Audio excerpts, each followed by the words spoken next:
Sayaka? Please, help me. Why? Why is this happening to me? To kill or be killed? I just can't take this anymore. Sayaka.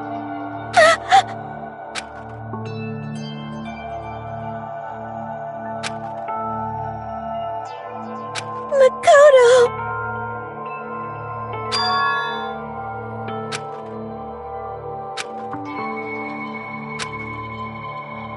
Makoto!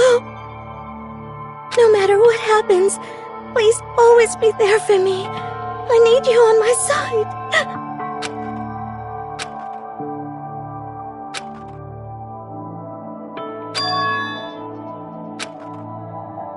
Makoto.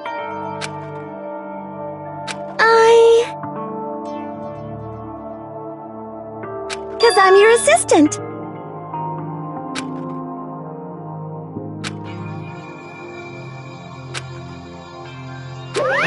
Hey!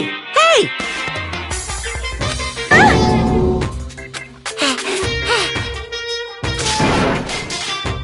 Come on! Disgusting. Just a minute.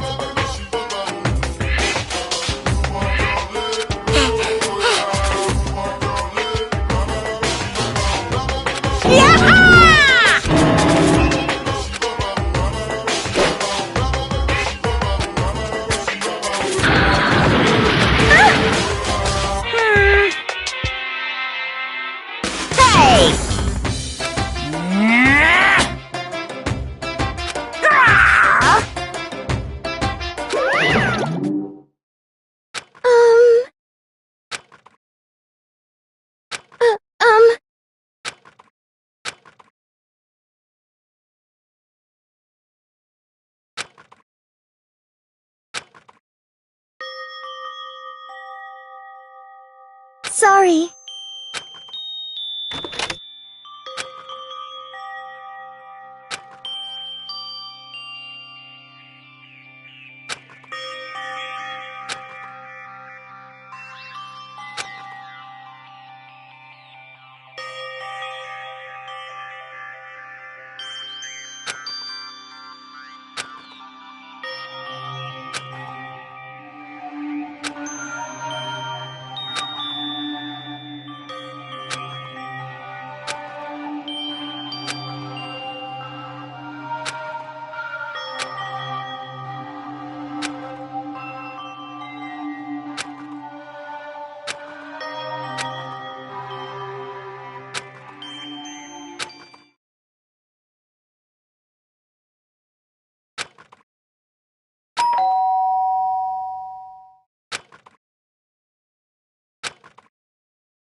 Sorry.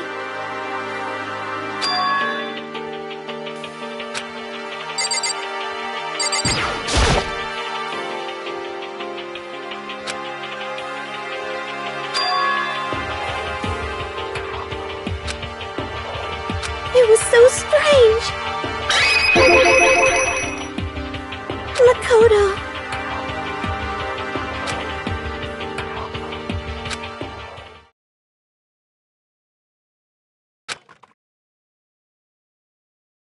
I was so scared.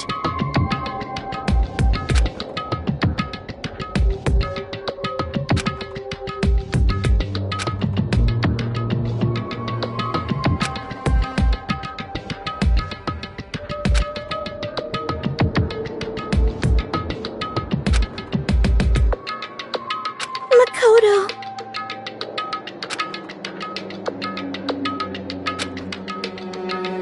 I mean...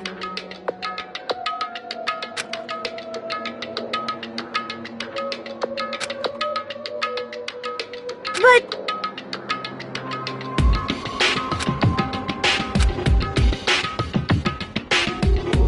Huh?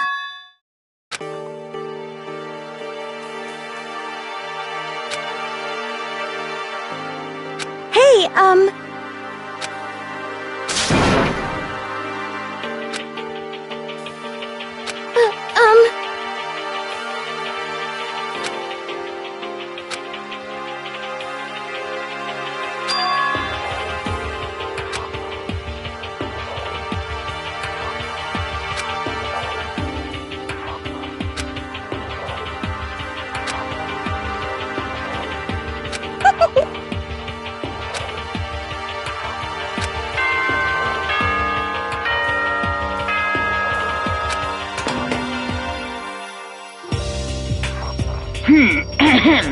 This is a school announcement. It is now 10 p.m. As such, it is officially nighttime.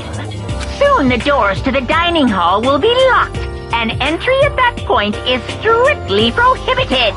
Okay then, sweet dreams, everyone. Good night. Sleep tight.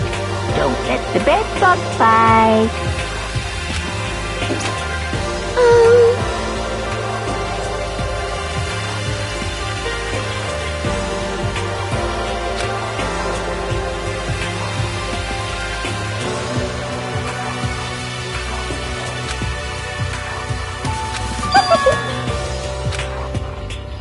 Like I said, I'm psychic.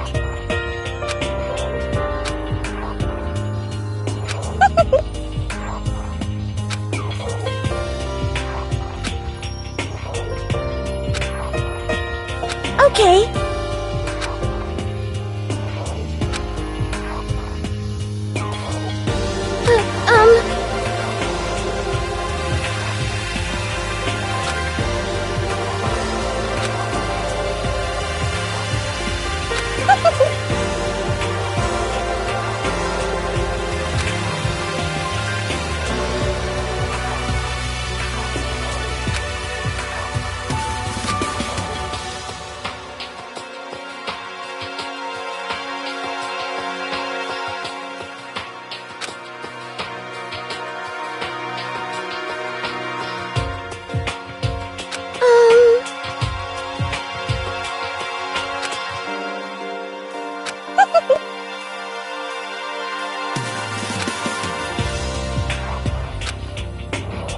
Hey,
Then, Let's everyone do our best to follow these new guidelines and live happily ever after together!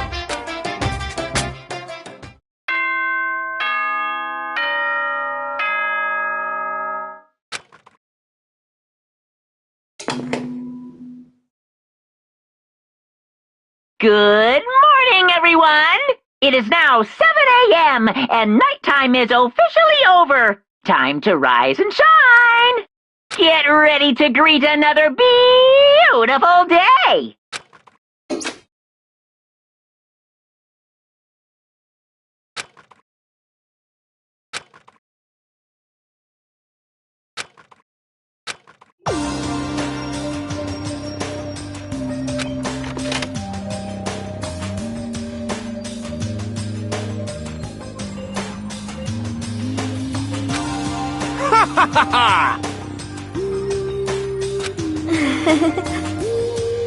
Hey, Makoto.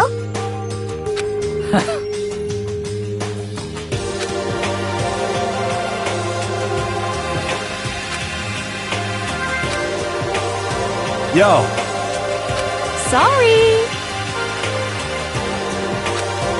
Well, hello.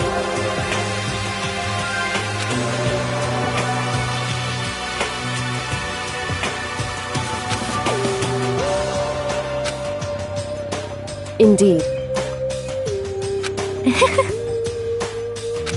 my bad, my bad. What's your problem? Yo!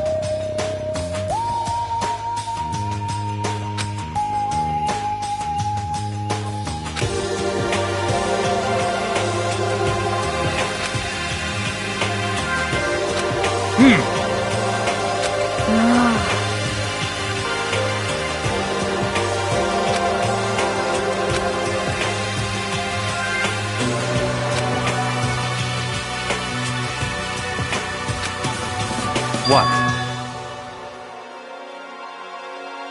Yo.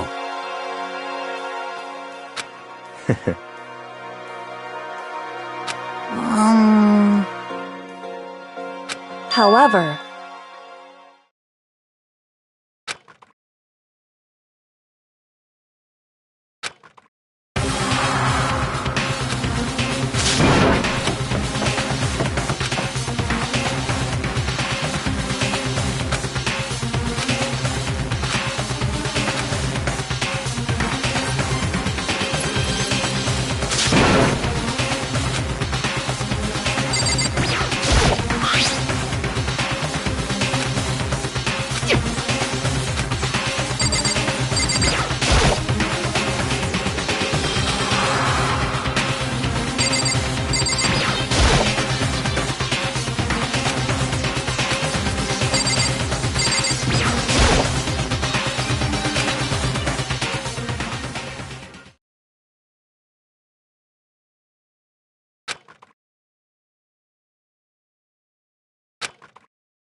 Danganronpa.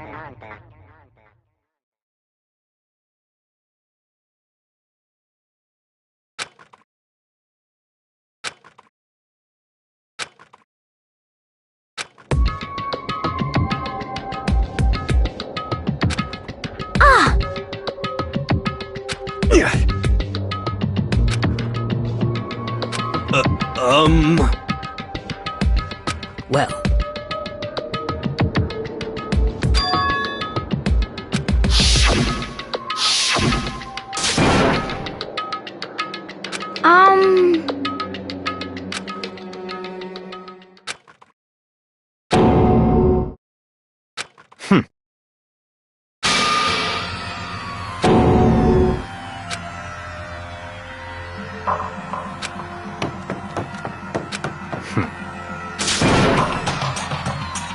just give up. What? What?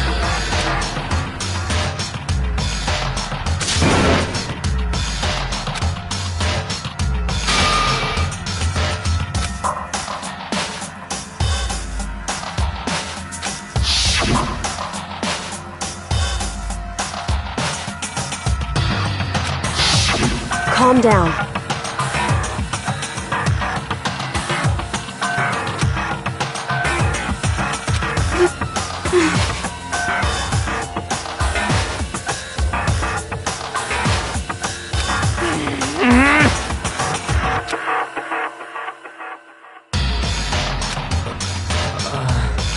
So...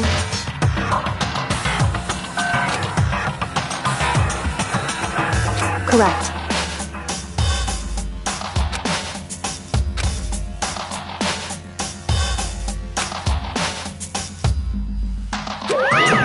wrong!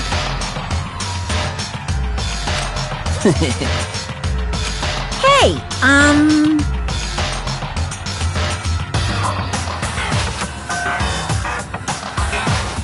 listen up!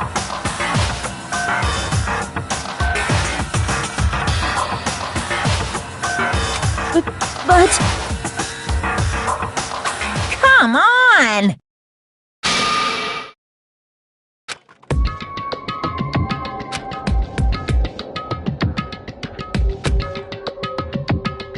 Wah-wah?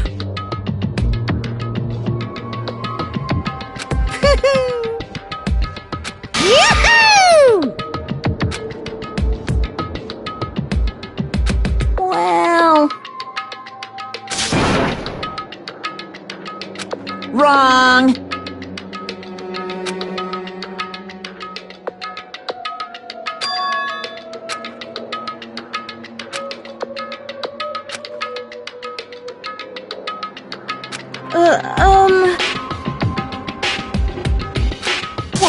What is this?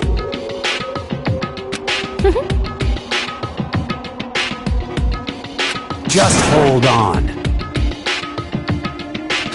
Stop talking.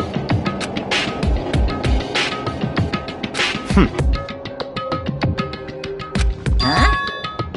Come on.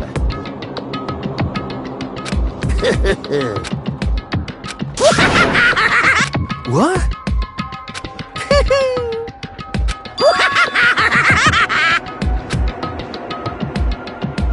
Hey, come on now!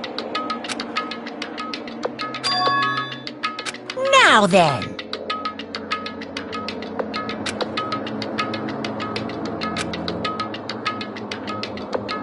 Then perhaps...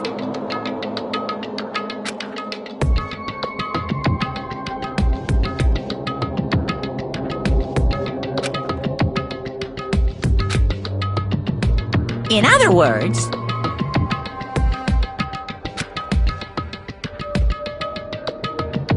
Yahoo!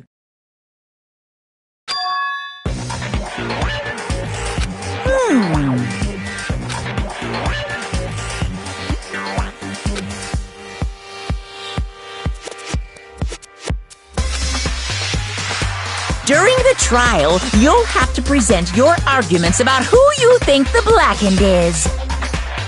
And once everything comes to an end, the outcome will be decided by popular vote. If the answer you've arrived at is correct, only the one that disturbed your peace will be punished. The rest may continue their communal life. However, if you choose poorly, then the one who got away with murder will survive, and the rest of you will receive your punishment. Which of course means your school life will come to an end. As far as class trial rules go, that's all there is to it. Well...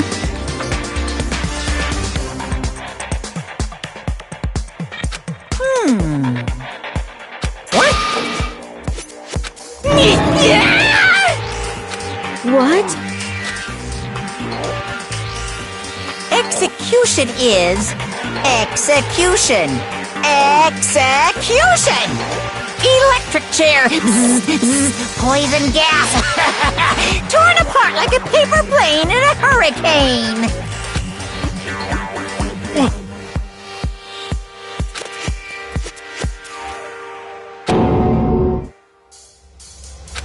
Well done.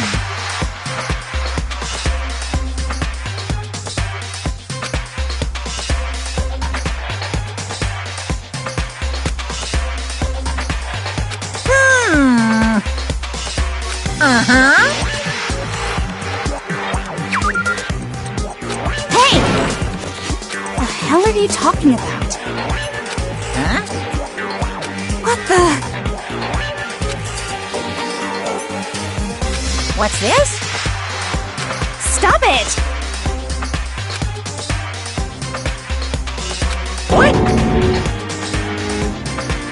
What the hell are you talking about? Shut the hell up! I don't believe it! Stop it!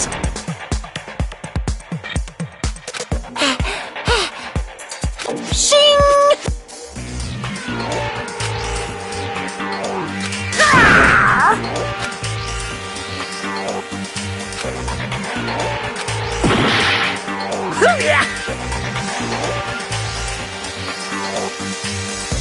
Are you enjoying yourself now? Are you? Huh? Violence against Headmaster Monokuma is not allowed! You violated a school regulation! I invoke the mighty summon spell! Help! To me, godly spear, Gunyear!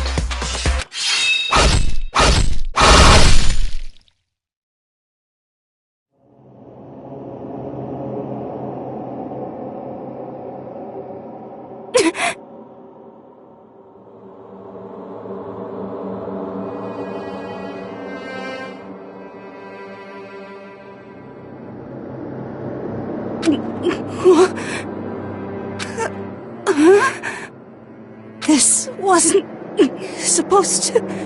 Why? Me?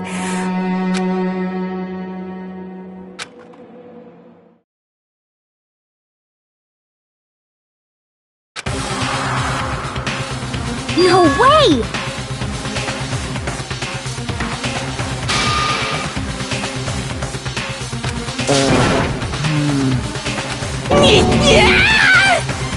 Well now.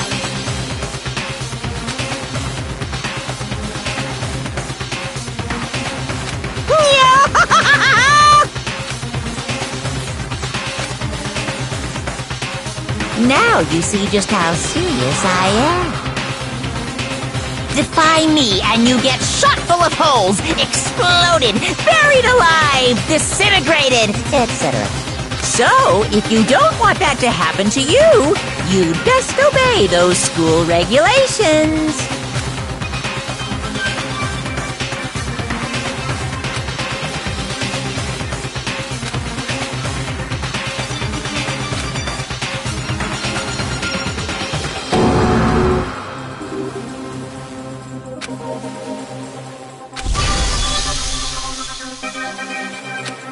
Hey,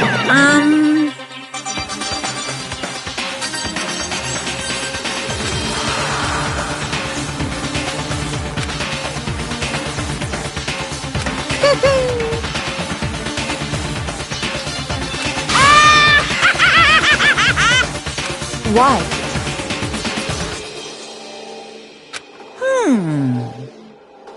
I knew it. Say what?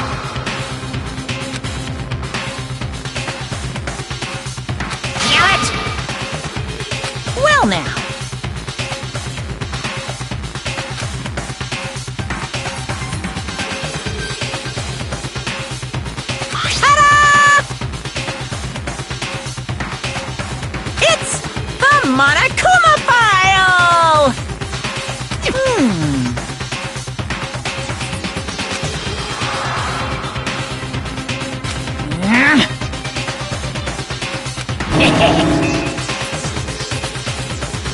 So then.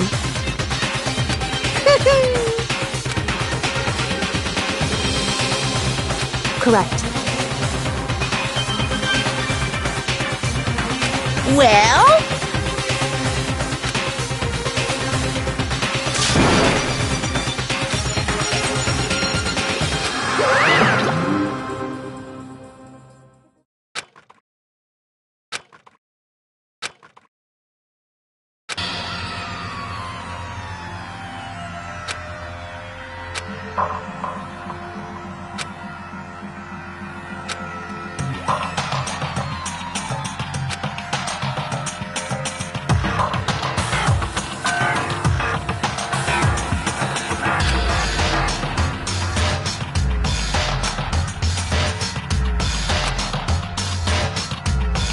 Hey.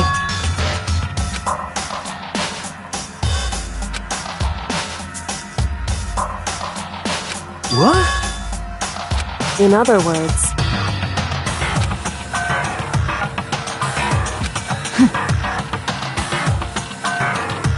What the heck?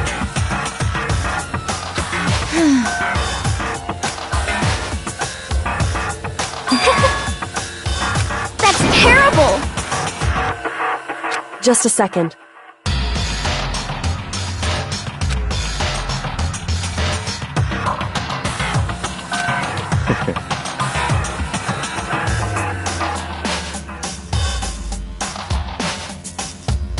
Of course.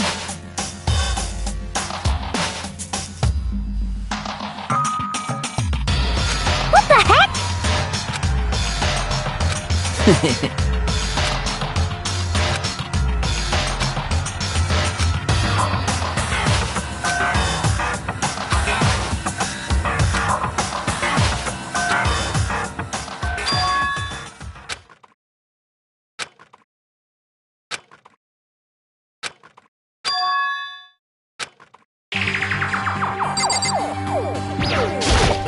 Hey.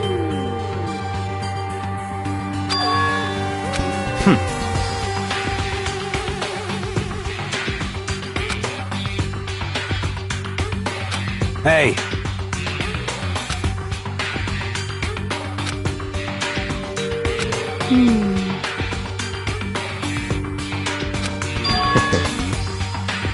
what? Stop talking.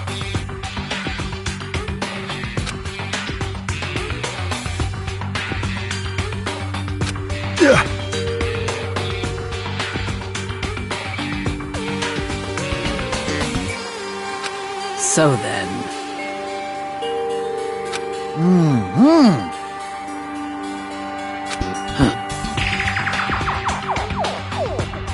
But...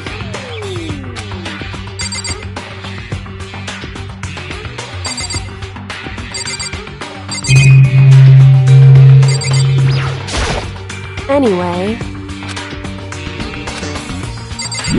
Just a second.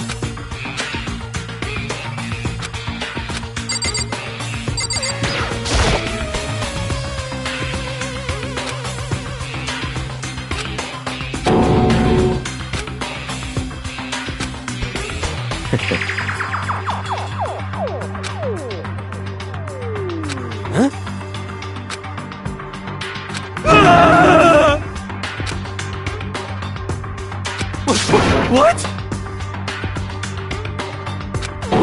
Let me out of here! What's your problem?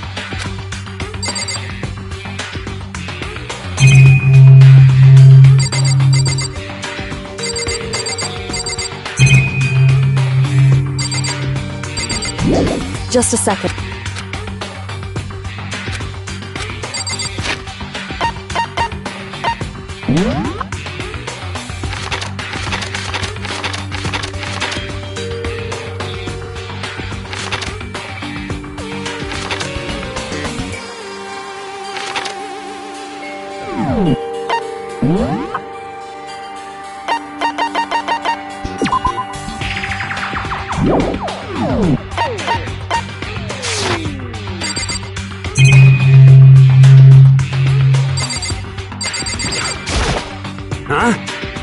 Don't fuck with...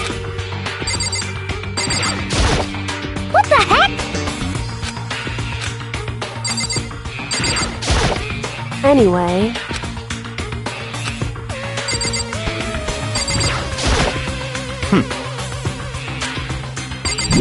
Just a sec.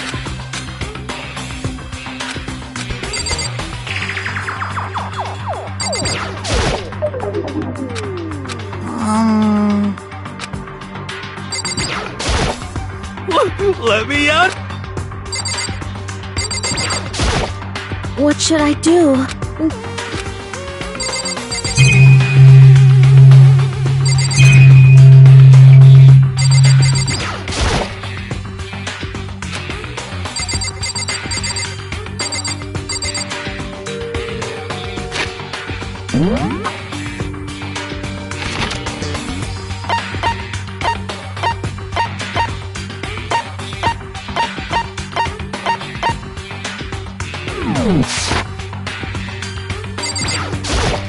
Oh! What the crap?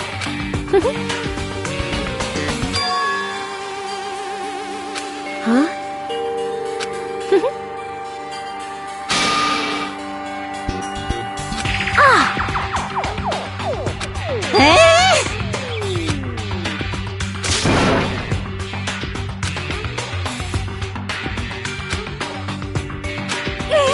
What the heck?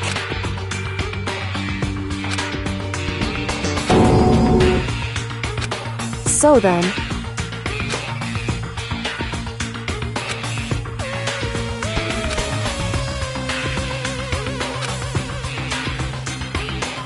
So... Actually, Goodbye. Goodbye. Yo. Hey, damn it. You're fucking dead.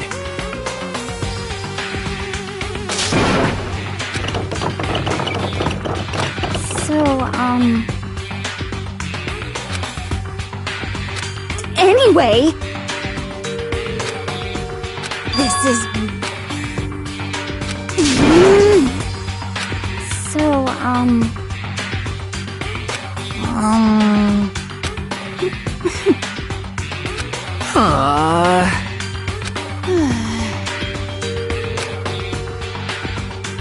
Oh yeah?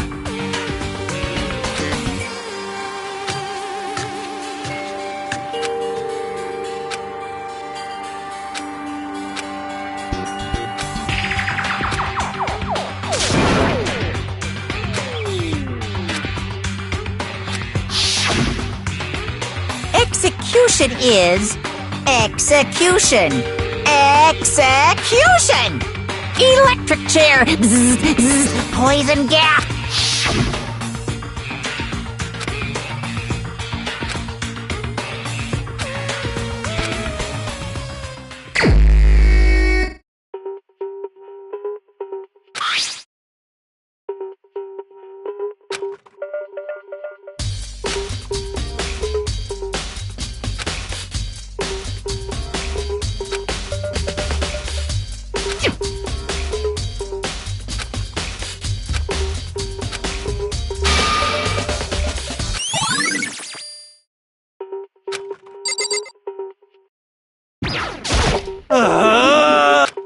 Help me!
Yo.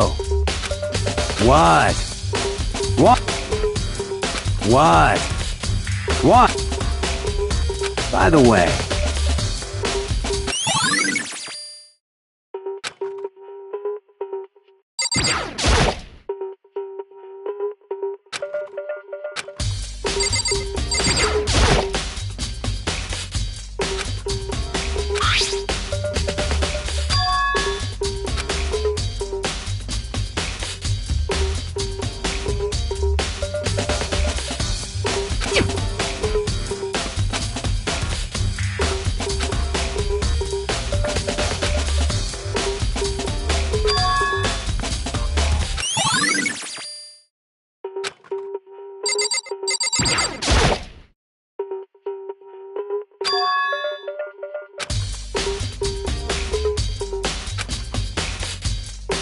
Wait. Huh.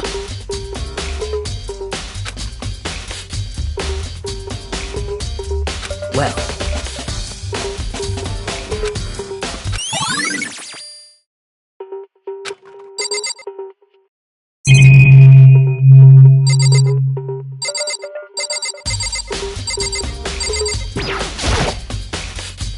Hey.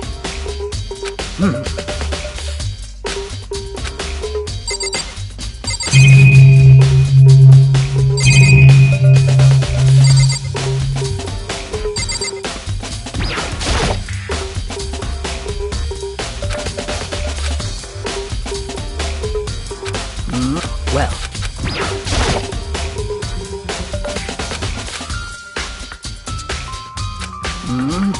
Well.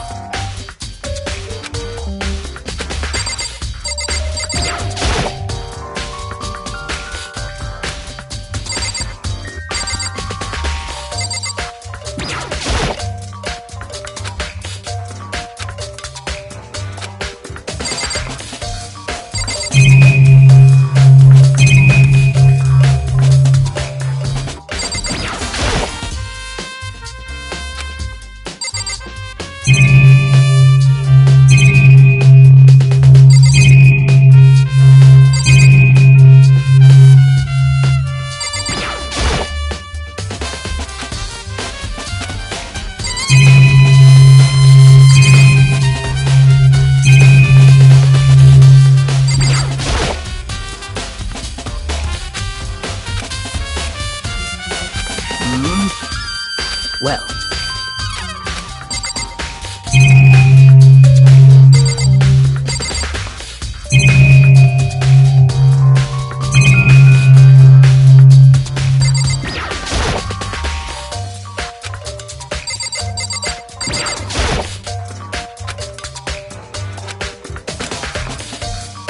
What are you doing? Isn't it obvious? No, not really. I'm searching. Searching? Did you lose a contact or something?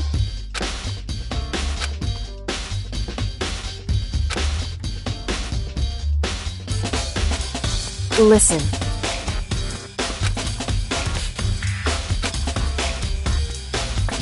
I see. Hey.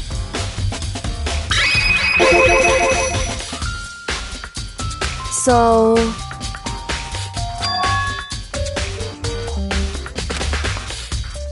Indeed.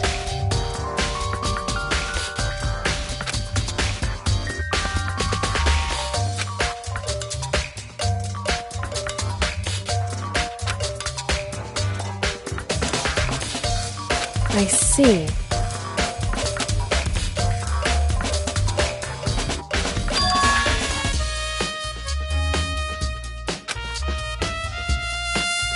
Well,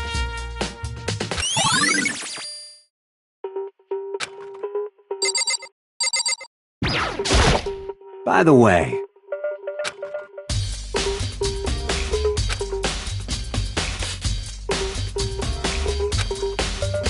you son of a bitch!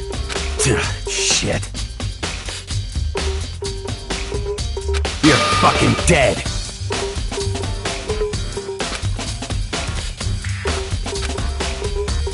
Yo.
it would seem...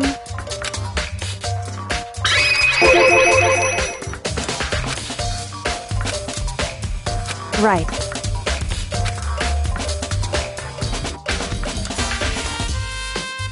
So...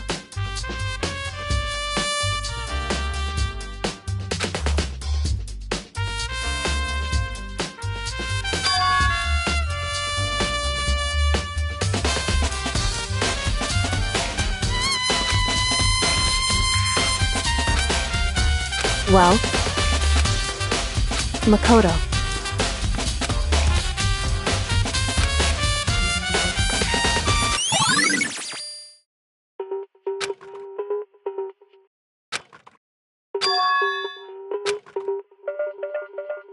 Makoto.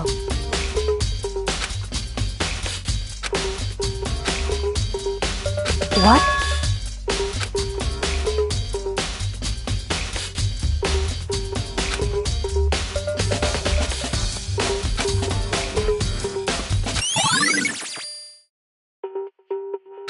Correct. That's right.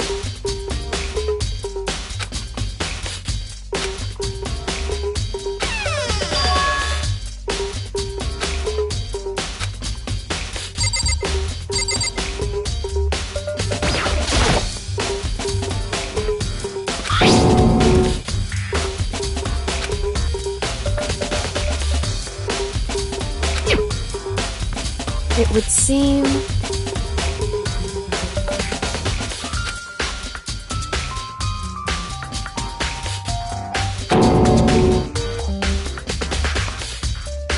So...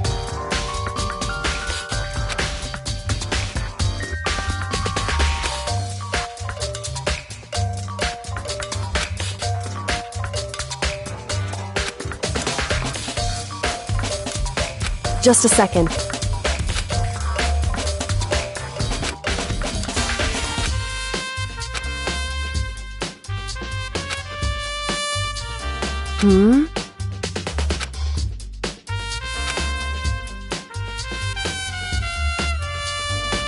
I see. Goodbye.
Huh?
I'm sorry.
Listen to me! You hear me? Got it! Ha ha ha ha!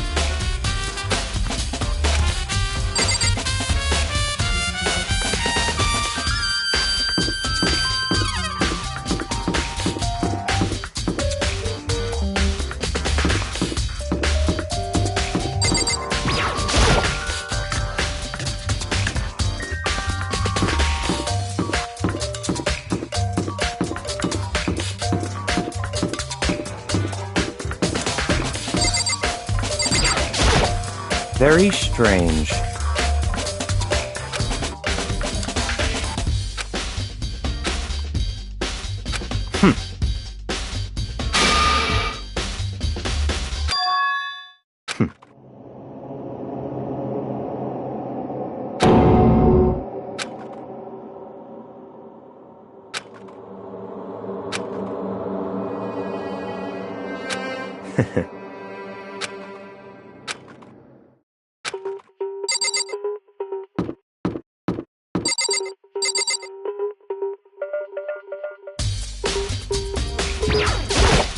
Seems like...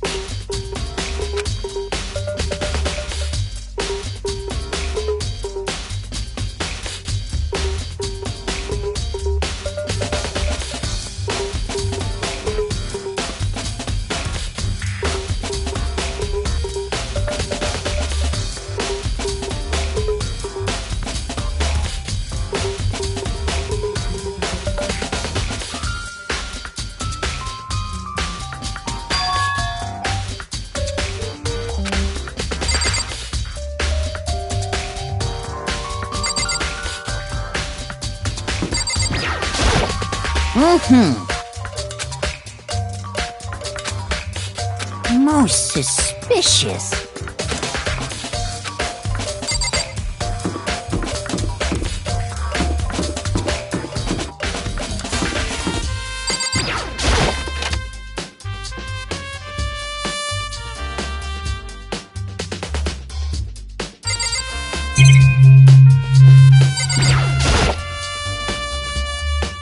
Monokuma appears!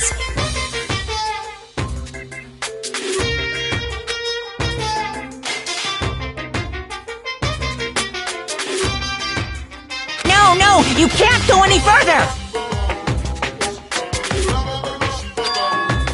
No, you can't go any further!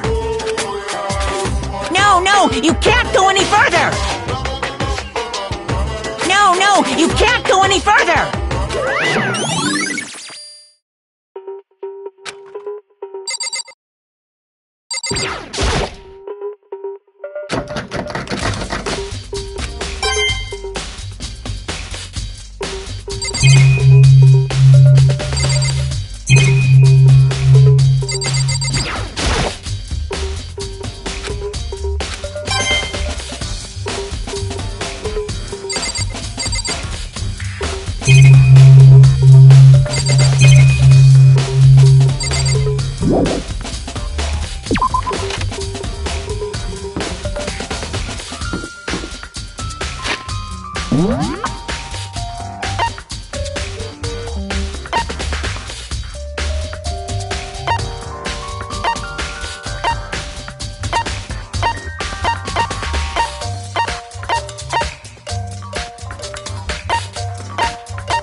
Huh?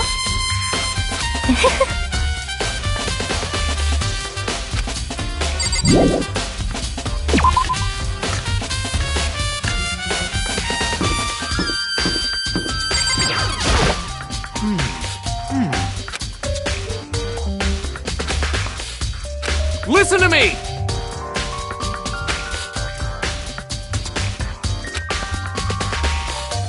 That's wrong! Ha ha ha ha! Count on it! Got it!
Here we go!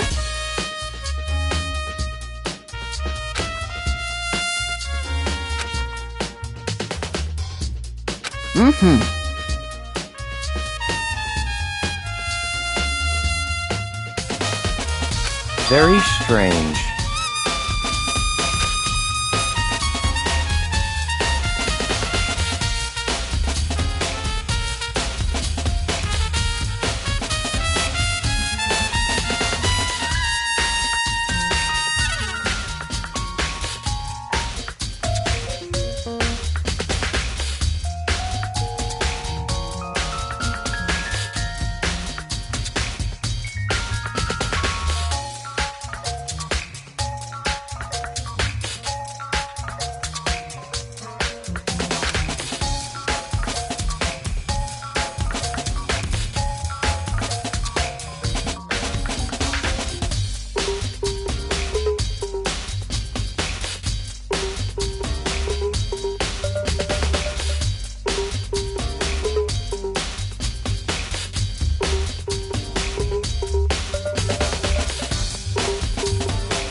So, in other words,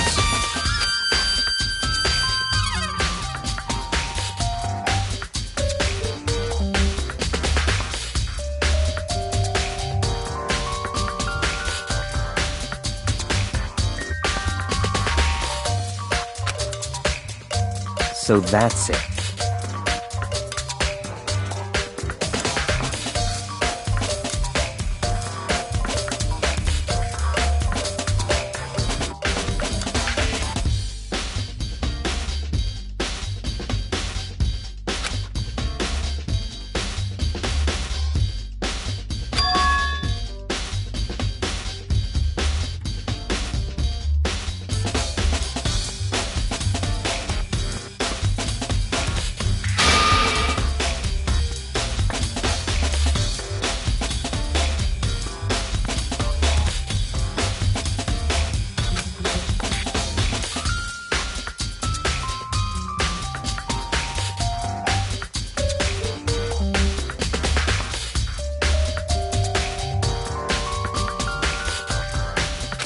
Hey, listen!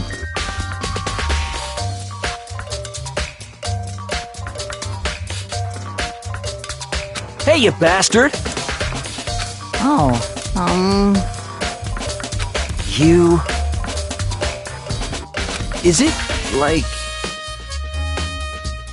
there's no way to think about this in a common sense kind of way. You know what I mean. Completely unforgivable!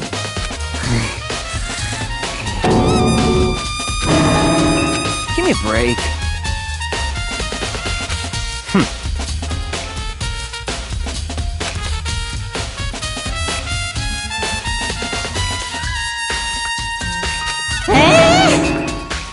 What?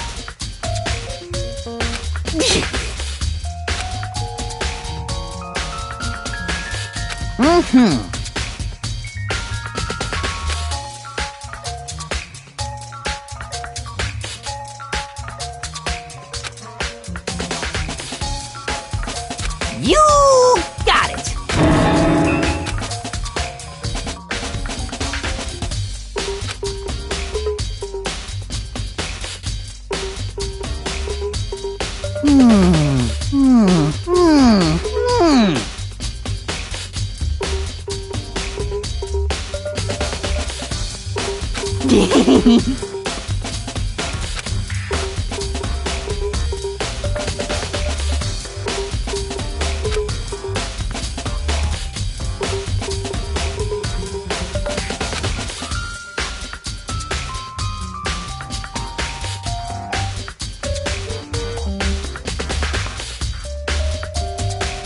Da da da da da!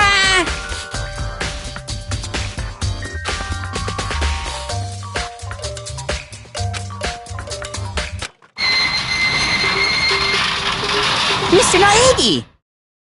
Without a doubt!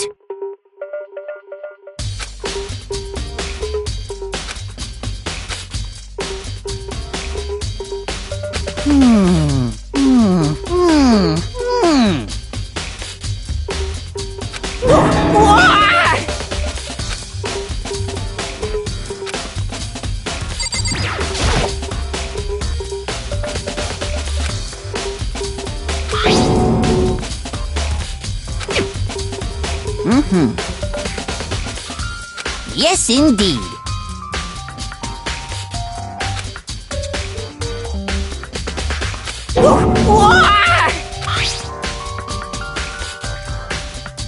Was it a fairy? Huh?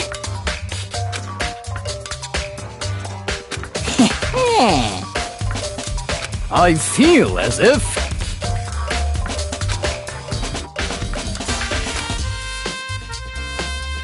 Most suspicious.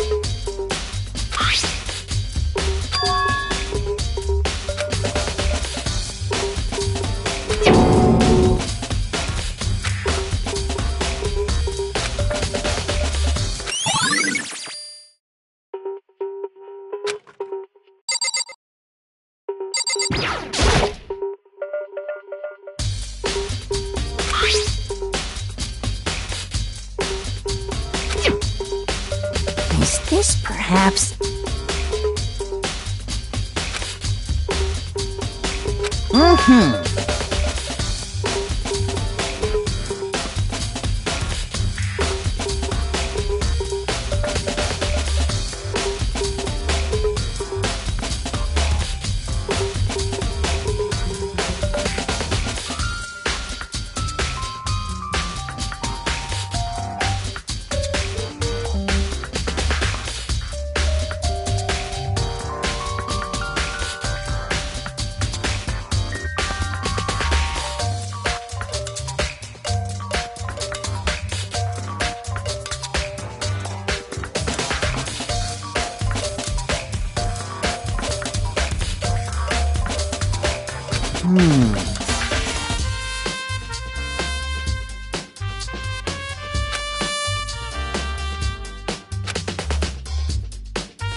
Completely unforgivable!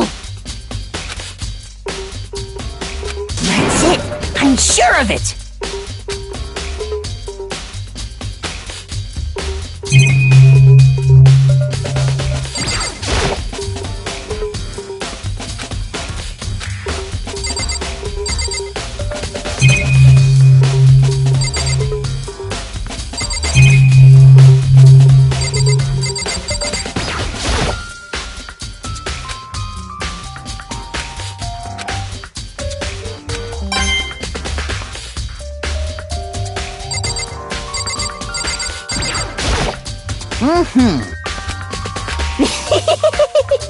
Come on, come on.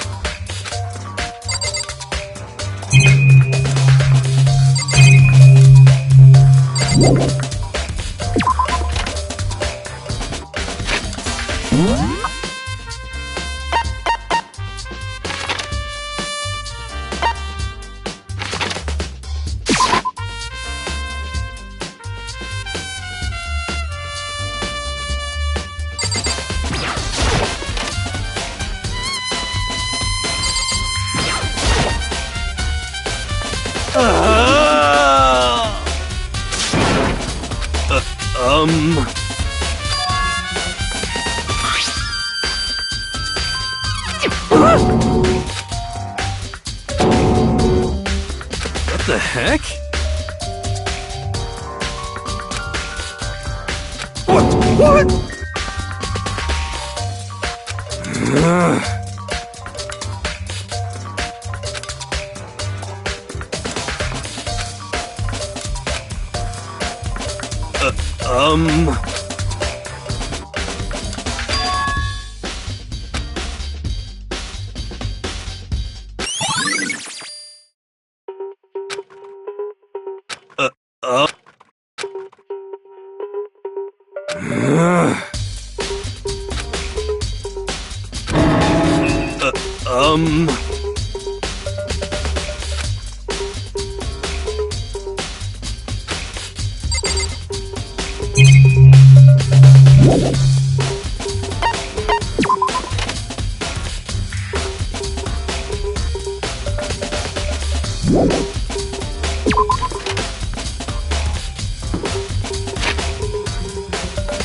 This is very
Very strange.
totally. That's right. Well...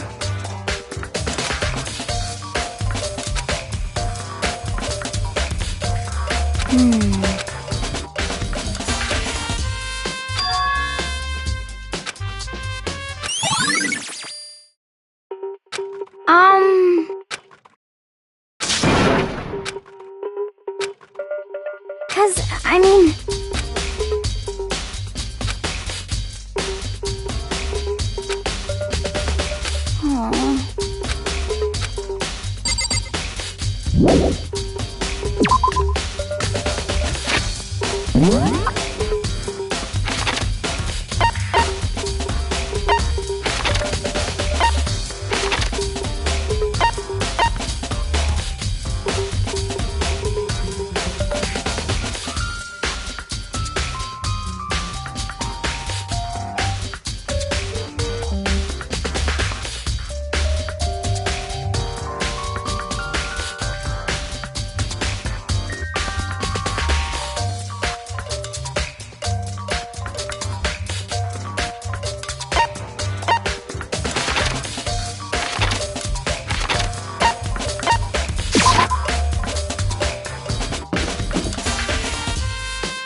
Huh?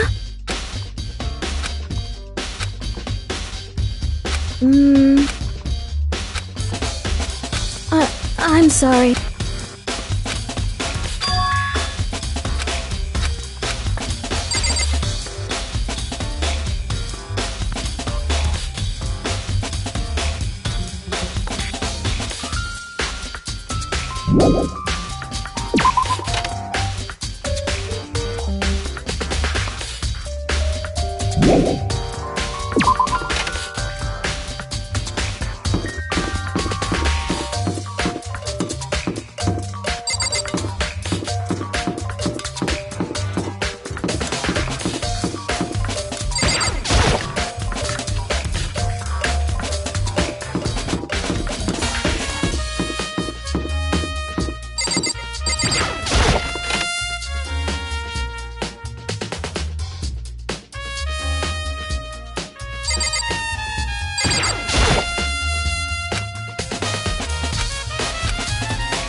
Mizono, the ultimate pop sensation, lead singer for a world-famous all-girl pop band.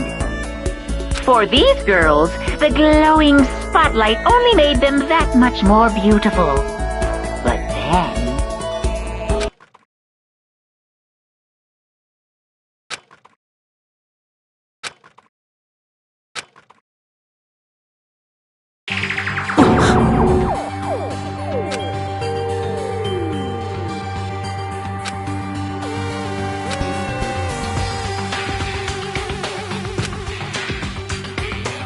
this ultra-successful team suddenly fell apart.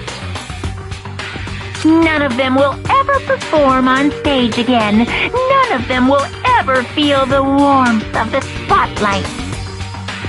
For Sayaka, there's simply nowhere for her to return to. So here's the billion-dollar question. What, oh what, could have caused the group to go to pieces?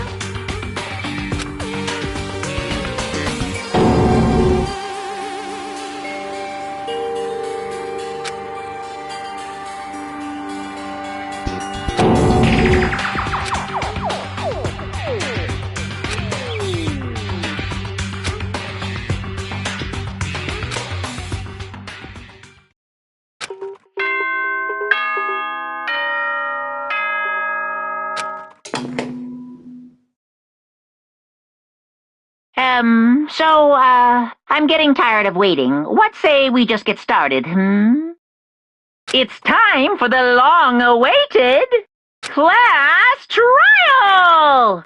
Now then, allow me to appoint a proper location for the proceedings. Please go through the red door on the first floor of the school. See you soon!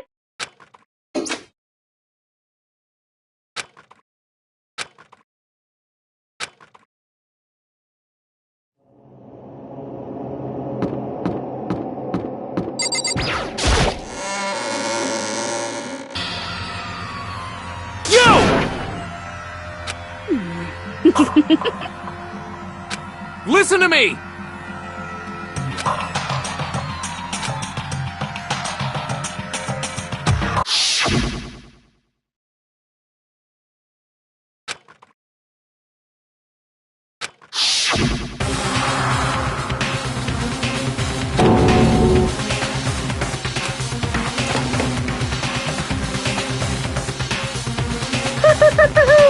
Is everyone here? Okay then, please board the elevator in front of you, which will transport you to the courtroom, where all your fates will be decided. I'll meet you all down there. I'll be waiting.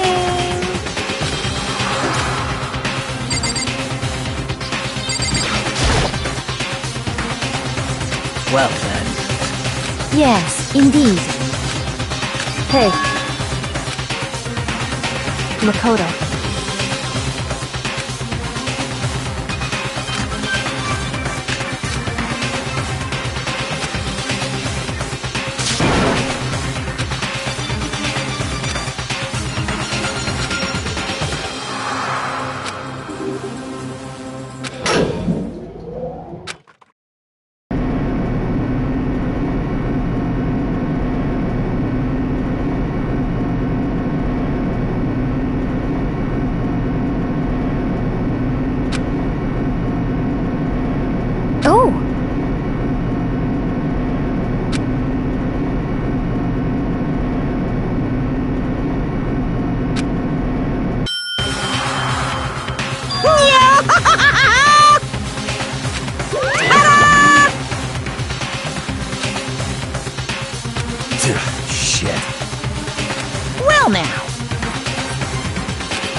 Let's begin with a basic explanation of the class trial. So, your votes will determine the results. If you can figure out who done it, then only they will receive punishment. But if you pick the wrong one, then I'll punish everyone besides the blackened, and the one that deceived everyone else will graduate. And the killer really is one of us, right? Of course! Okay then. Everyone, close your eyes. And whoever did it, raise your hand. Don't be a goddamn idiot. Why the hell would they raise their hand? Before we move on and start the trial, can I ask a question real quick?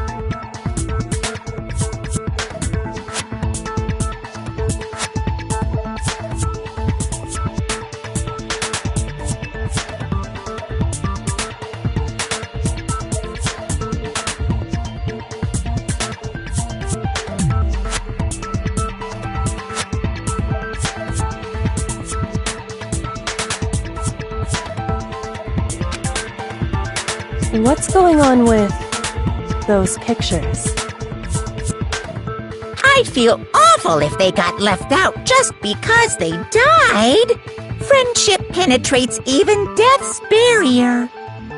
Friendship penetrates? Okay, but what about that other empty seat? There were only 15 of us to begin with, so why are there 16 seats? Oh, no reason. It's just that our little courtroom here can technically fit up to 16 people. Okay, that about does it for the preamble. Get ready to get started. First up is the case summary. Now, let the class trial begin.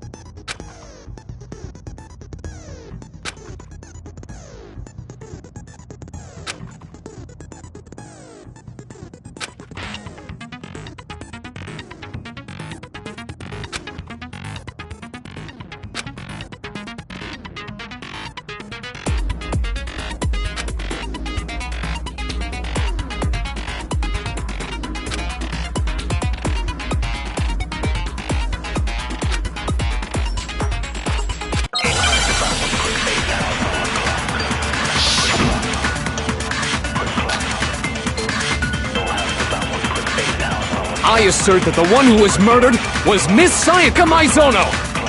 Yeah, we know that part already. And the murder took place in Makoto's room. In the bathroom. So it seems most likely that the killer must have taken her by surprise while she was in the bathroom. She didn't even have a chance to resist. No, that's wrong.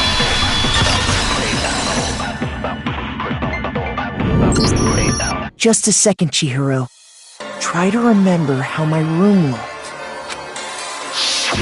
With the way things had been damaged, I think we can definitely assume there was a struggle. A struggle? Between who and who? Between Sayaka and the killer, of course. So you're saying Sayaka wasn't caught by surprise in the bathroom? She must have been attacked in the main room first. Then, she ran to the bathroom to try and hide. The killer followed her in, and that's where they finished the job. That much should have been obvious after taking one look at the scene. It shouldn't even need explaining. Sorry. Okay, so what's next? Next is the subject of the murder weapon. Wow, This is starting to sound like a real trial.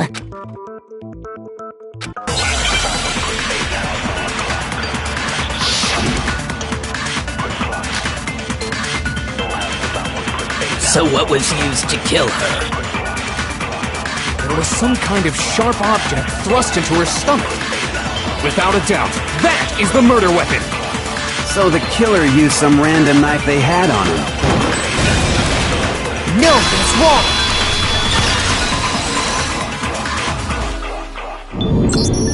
No. I do think it was a knife, but not just any knife. I'm almost positive it was a kitchen knife. Huh? A kitchen knife? After the murder, we discovered that one of the knives from the kitchen was missing. Which means that knife must be the murder weapon. Oh, yeah. I guess that makes sense. You could sort of see the weapon sticking out of her stomach. And if you look real close, I could totally see that being a kitchen knife. Okay, so the murder weapon was a kitchen knife, but where does that get us? I mean, we all know Makoto killed her, right? That's right. Makoto's room was the scene of the crime. What more proof do you need? Hold on a second. Let's draw our conclusions after we've presented our arguments. Otherwise, what's the point of the trial? Well, we can talk all we want. It's not going to change that conclusion. I don't think that's true at all.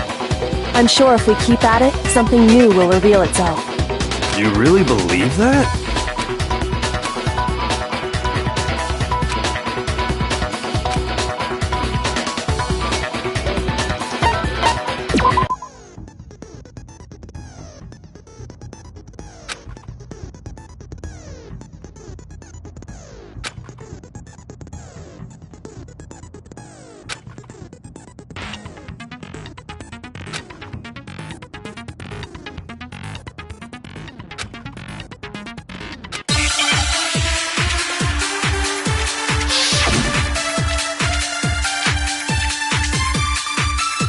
So I guess there's no question that the kitchen knife was the murder weapon. But where does that get us? Makoto must have taken it from the kitchen, right? He did it in secret, when nobody was in the dining hall. No, that's wrong!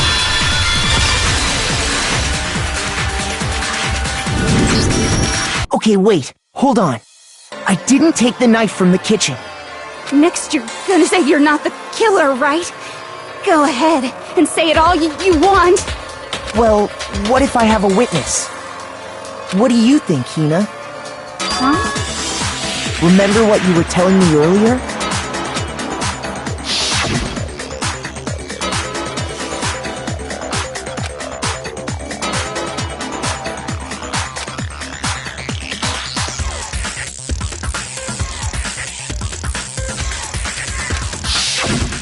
Just to be perfectly clear, the knife disappeared while you were in the dining hall, correct?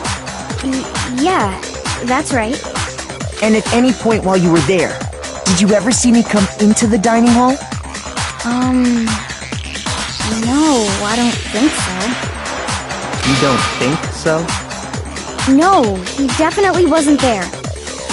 The knife disappeared while Hina was in the dining hall, but I wasn't there the entire time. In other words, there's no way I could have taken the knife. Okay, then what about this? What if the idiot swimmer girl and Makoto are in on it together, and lying to protect each other? Idiot swimmer girl? Oh, and more importantly, why would I get involved in something like that? Speaking of which, I'd like to ask the bear, if there is an accomplice, do they also become blackened? So you ask, and so I shall answer. Each murder is allowed to have an accomplice, but only the one who does the killing will get to graduate. So in other words, two people can work together, but one of them has no chance of profiting from it. Then there's no way anyone would work together, right? But what if they did work together, and they just didn't know about the rule? Good grief! Enough already! No, okay? There are no accomplices in this case! Oops! Did I say that out loud? Anyway, I didn't go to the dining hall, and I didn't take the knife. So I'm not the killer. Okay, so then, who did take the knife? Hina seems the obvious candidate. After all, she just said she was in the dining hall. No way! I swear it wasn't me! Sure, but can you or anyone else prove that? I can. That's right! Sakura was with me the entire time I was drinking my tea. I hate to have to ask, but just to be sure, Sakura's... Me. Right. But then, couldn't either one of them have grabbed the knife? Actually, no. Because, well... Just spit it out already. I stayed in Hina's room last night. I got so scared thanks to those creepy videos. I wasn't really thinking, I just asked her to stay over. Which means we have airtight alibis. You stayed over? Doesn't that violate one of the school regulations? We're not allowed to sleep anywhere but the dorms, but it doesn't say we have to stay in our assigned room, so I don't think that's a problem. It is a problem! A boy and a girl spending the night together? It's unwholesome! But I'm a girl. You are? Oh my gosh, I'm so sorry! But if it wasn't either of you, then what other possibility is there? Actually, there is one other possibility. Right, Hina? Oh, yeah, that's true! One other person did come to the dining hall while we were there. Why didn't you say so in the first place? Well, because... they're not here anymore. Sayaka. She's the one who came to the dining hall. And then later, she wound up dead.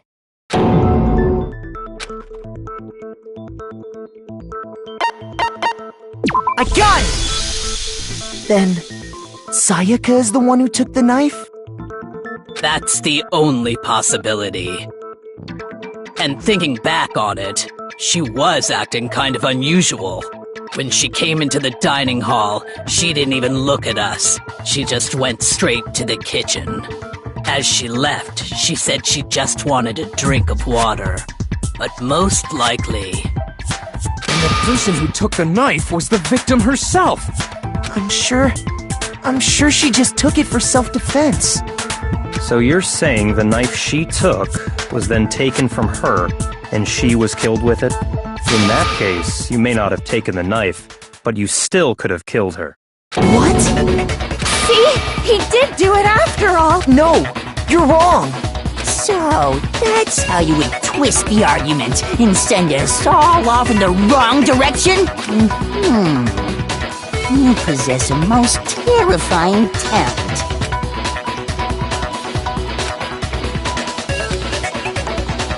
Hold on. It's still too early to decide conclusively that Makoto is the killer, wouldn't you say? Because you see, if the room did belong to the killer, then they did something most bewildering.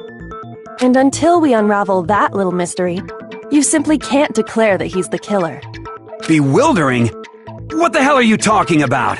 Something was missing from the scene of the crime that by all rights should have been there. You know what I'm talking about, don't you?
That's right! There wasn't a single hair on the floor!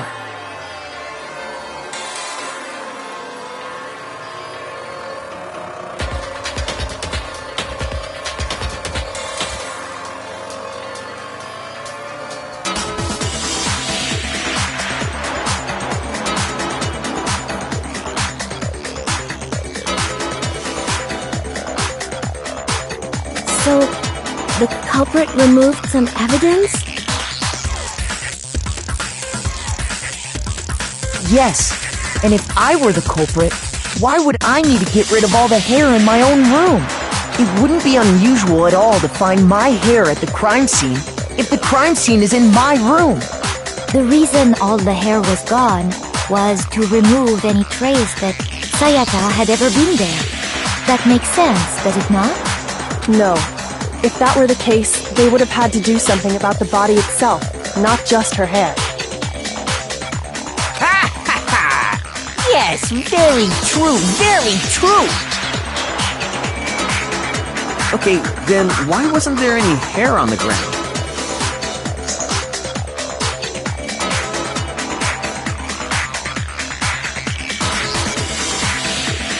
The killer got rid of it all, of course, to remove any trace that they had ever been there. Wait, then that means... Precisely. It's simply beyond reason to believe that the room's owner and the killer are one and the same.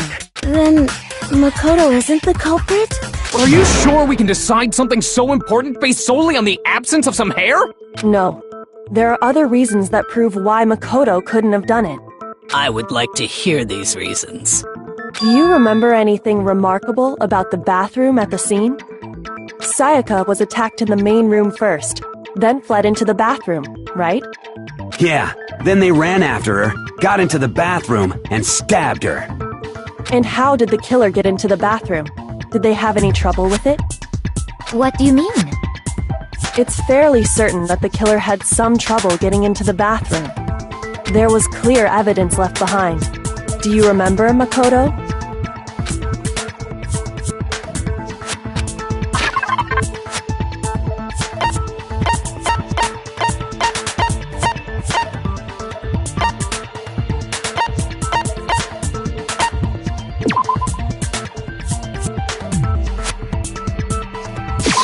I got it! Evidence that the killer had trouble getting into the bathroom. You're talking about the doorknob, right? Huh? The doorknob? What doorknob? The doorknob for my bathroom. It was completely broken. See how the top part was unscrewed? And the doorknob's about ready to fall off? Oh yeah, true.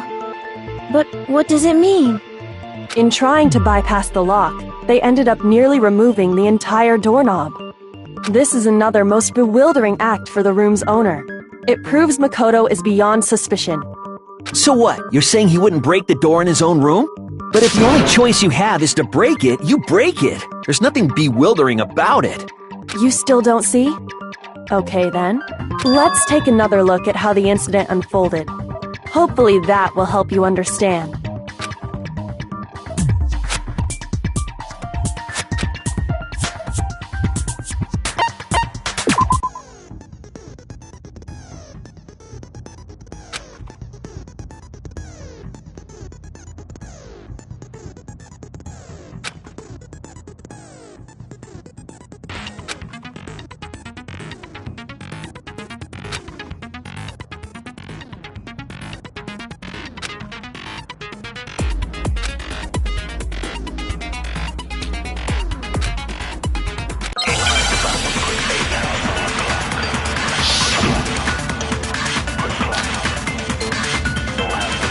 The incident took place in Makoto's room.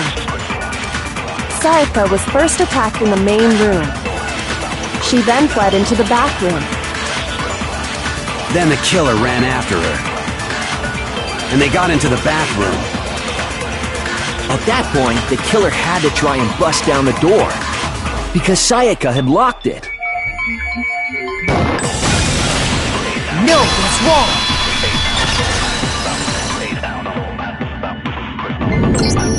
The reason my bathroom didn't open wasn't because it was locked. After all, the girls' rooms are the only ones with walking bathrooms, right?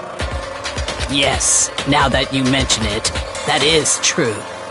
Then why didn't your bathroom door open? Because it was stuck. Huh? What are you talking about?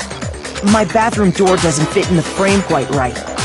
Monokuma over there can testify to that. Yup, true as true can be. But you know, you're supposed to be the ultimate lucky student, right? But to have such a cruddy door... That's not lucky at all! So the reason the door didn't open was just because it was stuck. But the killer didn't know that and assumed it was locked. So they tore apart the doorknob to get in. Okay, but then why would the killer even think the door was locked in the first place? Everyone should have known you can't lock any of the boys' bathrooms. The killer could easily make that mistake, thanks to one important detail about the scene of the crime.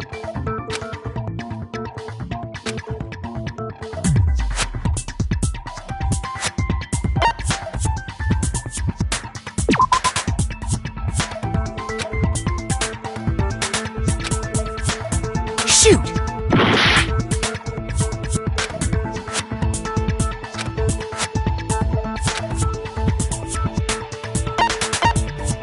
I got it!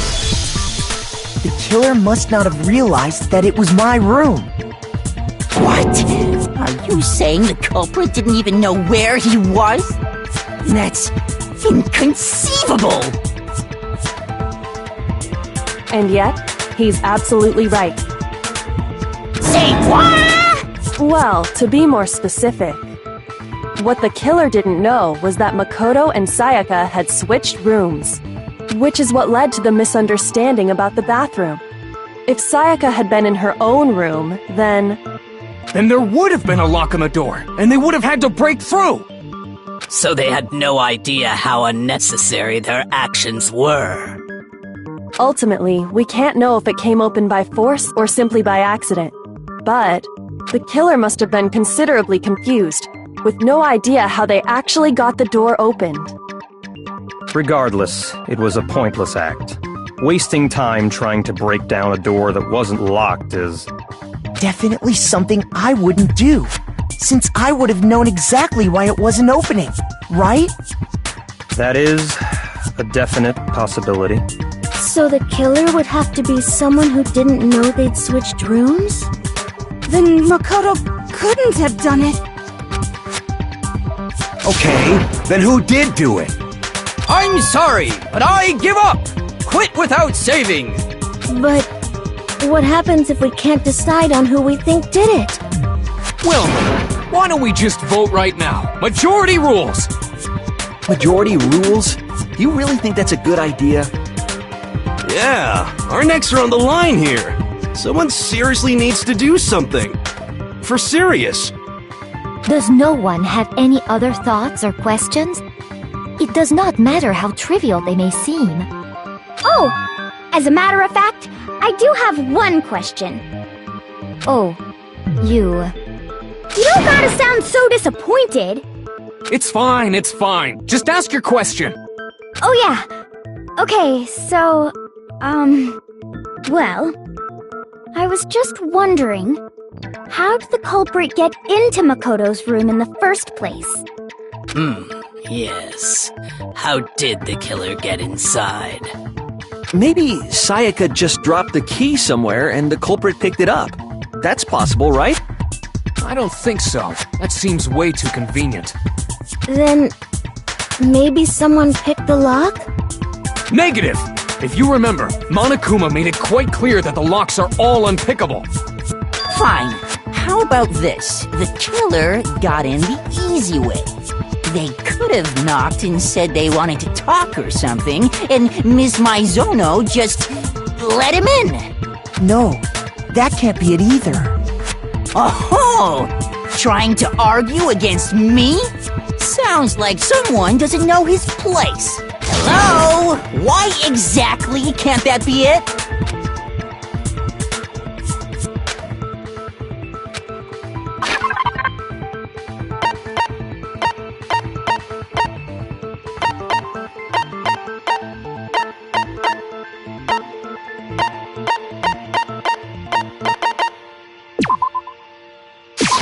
I got it! Because Sayaka was already scared, remember?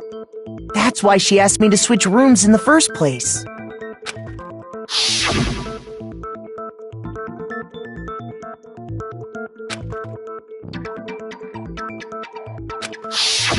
Knowing what she'd been through, I just can't believe she would have opened the door for anyone.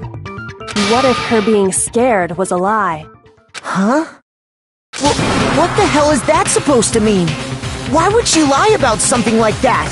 I know you don't want to consider it, but look at this and tell me. Can you still deny the possibility?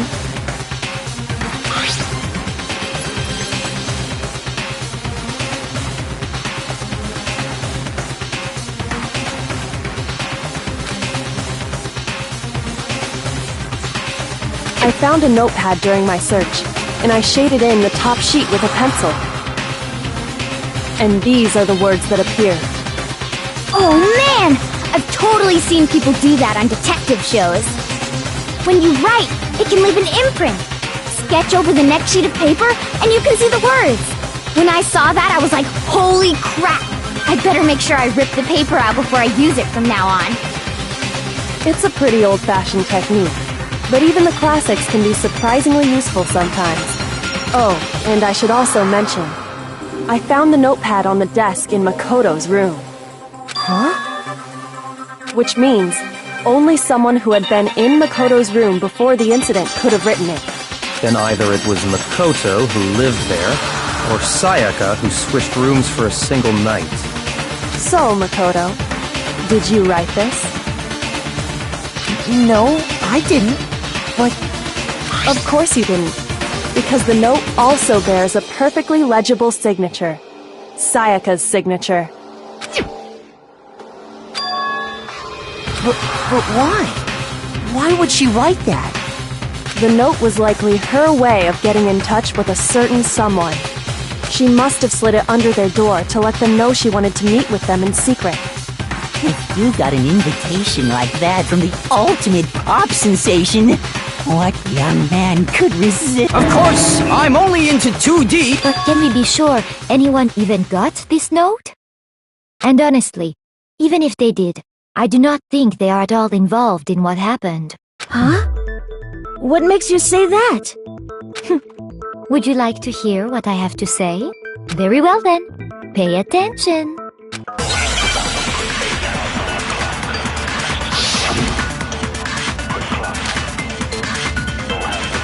Sayaka and Makoto switched rooms, correct? But in the note, the place they were asked to come to, it specifically says, my room. I see. So if someone read that note, then they would have gone to Sayaka's room. Exactly. The room that Makoto was staying in. So in other words, even if someone did read the note and did what it said, they would not have any connection to what happened. It certainly would seem that way.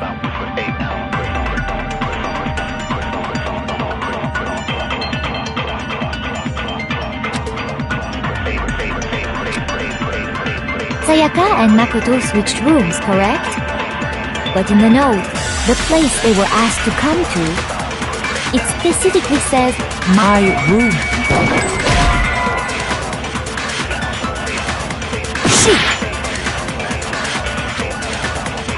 Sayaka and Makoto switched rooms, correct? But in the note, the place they were asked to come to, it specifically says, my room. I see. So if someone read that note, then they would have gone to Sayaka's room. Exactly. The room. No, that's wrong.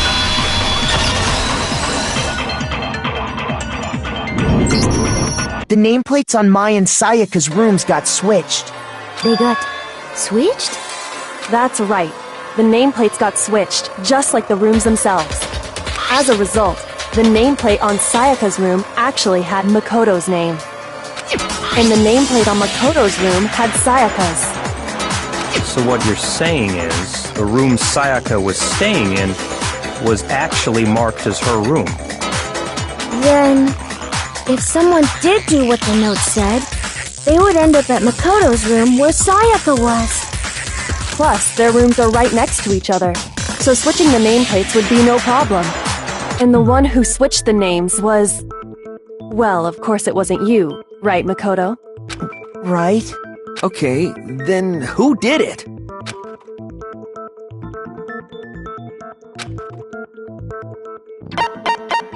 I got it! Me and Sayaka were the only ones who ever knew about us switching rooms. So the only other person besides me who would even know to switch the nameplates was Sayaka. You can also infer as much from her note.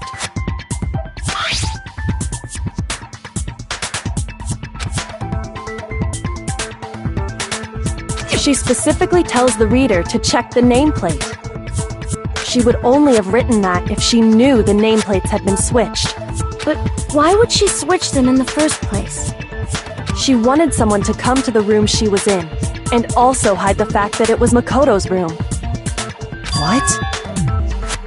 Inviting someone to your room, but not telling them you'd switched rooms. Why would anyone do that? To understand that, we first need to understand what happened after she invited the person into the room.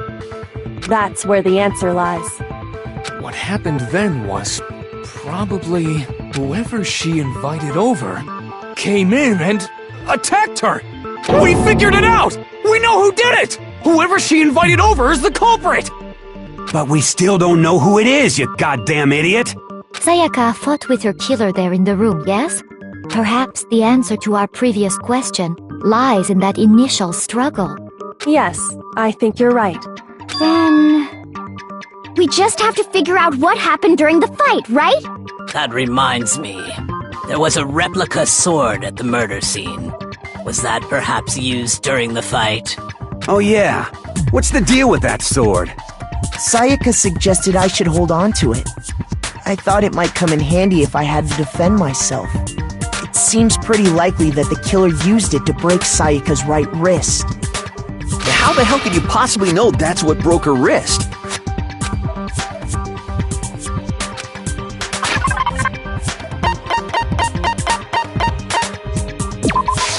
I got it! All you have to do is take a good look at her broken wrist, and it should become pretty clear. Right there where her wrist is all swollen, there's something glittery there. See? Is that gold? It sure is. Specifically, the gold coating from the replica sword. You barely have to touch that stuff, and it'll stick right to you. And there's some on her wrist because... I got it! Because she got hit with the sword! Right there on her wrist! I see. And so the truth... Alright, then it's about time to solve this mystery.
When the fighting broke out, the culprit grabbed the sword, and that's when the first blow was dealt. The sword-based sneak attack! And that's what broke Miss Mizono's wrist! So, she tried to fight back. She grabbed the kitchen knife she had hidden away. But then the culprit took that from her too. And they killed her with it. And that's exactly what happened.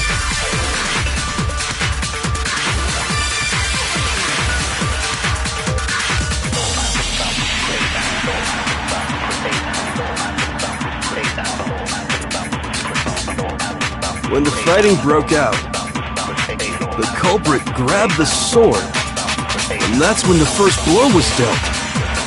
A sword-based sneak attack! No, that's wrong!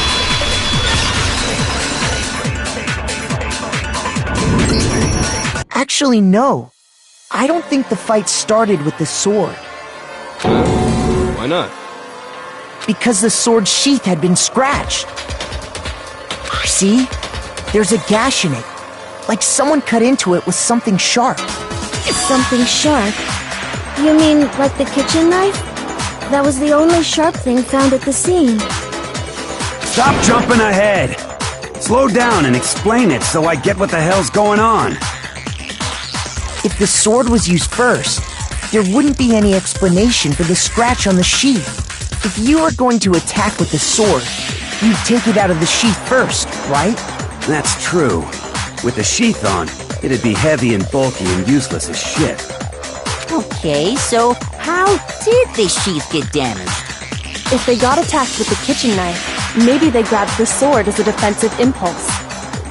In that situation, there wouldn't be any time to actually unsheath the sword. So you're saying the sword was initially used to defend against an attack from the knife?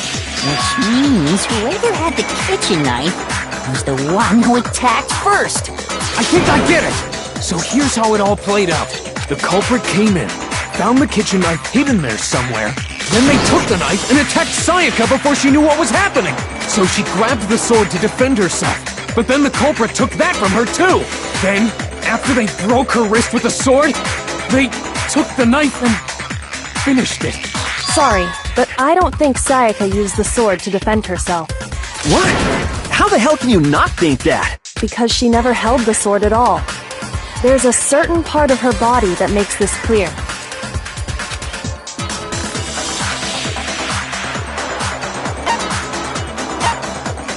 I got it! You're talking about her palms, right?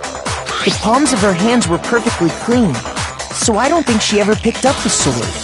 How can you know that just by looking at her palms? Like I said before, the gold coating on that sword comes right off. All you have to do is touch it. In fact, if you look, you'll notice that a lot of the gold has already come off the handle.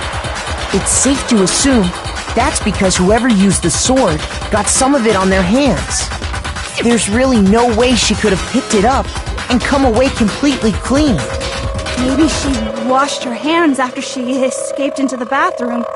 Sorry, but I don't think so. Why do you say that? Is it because you think I'm ugly? No, that's not it at all.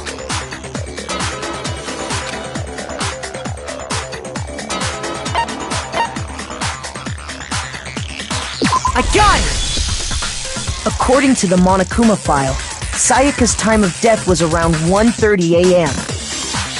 In other words, at nighttime. And the water in the bathroom shuts off at nighttime, right? Oh, I didn't know that. Actually, I haven't taken a shower here yet.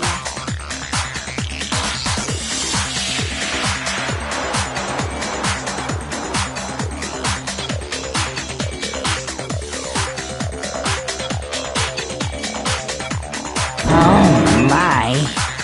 You're no different! You smell like a... I'm not sure whether to take that as Insult, obviously. So anyway, if Sayaka never touched the sword, then that means the killer is the only one who used the sword. But hold on. If that's right, then the one who damaged the sheath with the kitchen knife was...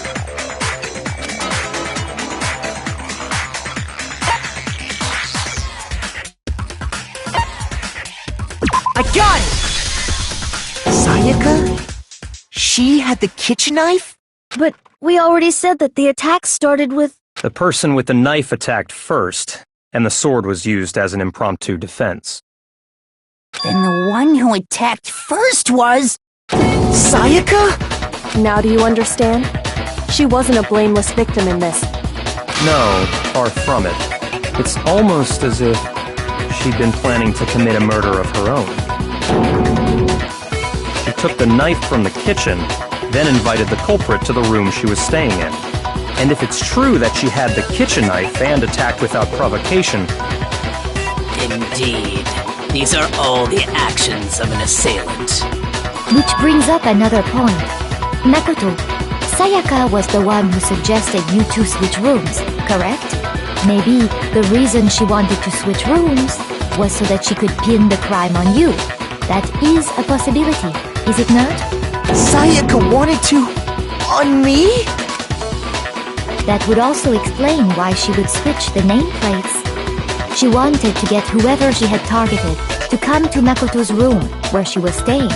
And by committing the murder there, instead of her room, that would implicate Makoto. But for that to work, the target had to be lured out while still keeping the room swap a secret. If the target knew she had switched rooms, they would have become suspicious right away. So all that's why she switched the names? But doesn't that plan seem, for one thing, even if her plan worked... I don't know. I'm not sure our soft-hearted Makoto is capable of that kind of cutthroat behavior. I'm sure Sayaka realized the same thing, which is why out of all of us, she asked him to switch rooms.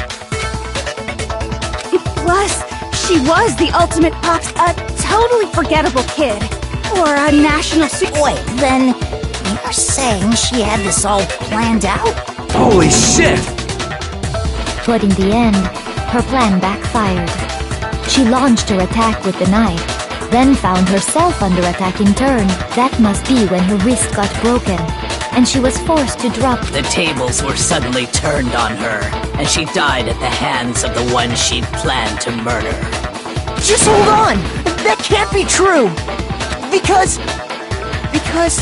Hey! You guys have totally derailed the argument! You're being super boring right now. Come on, hurry up and decide who did it!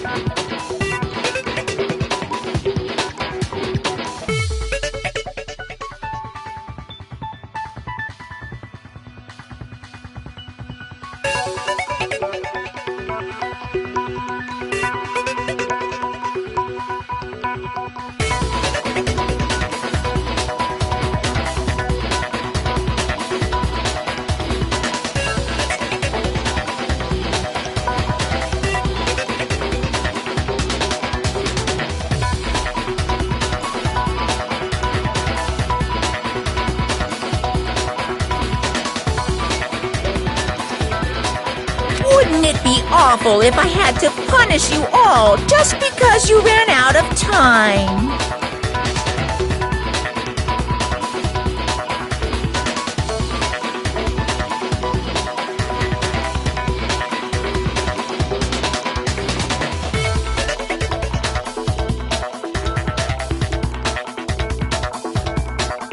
Oh yeah, we gotta decide who we think did it.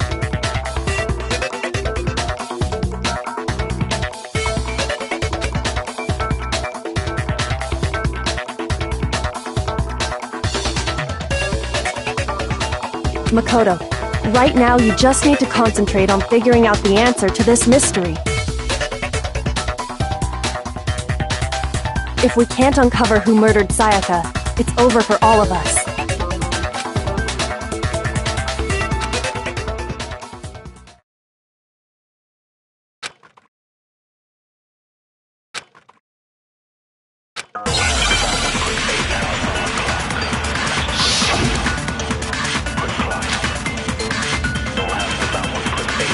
It's easy just to say, hey, decide who did it. But there just aren't any more clues, right? No, it's wrong!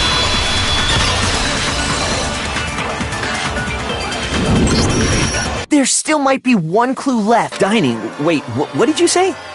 The dying message. She wrote something on the wall behind her, remember? 11037. Written in her own blood. There must be a clue about the killer hidden in there. Well, before we get too far into that, I need to ask... Can we really be sure that Sayaka is the one who wrote it?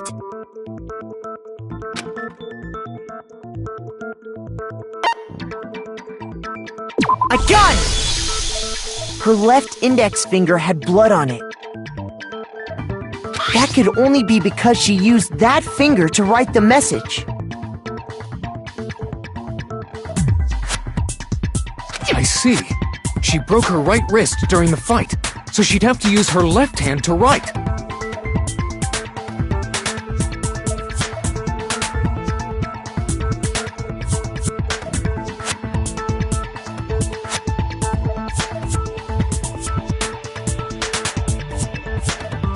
Sure, I think we can all agree Sayaka wrote it.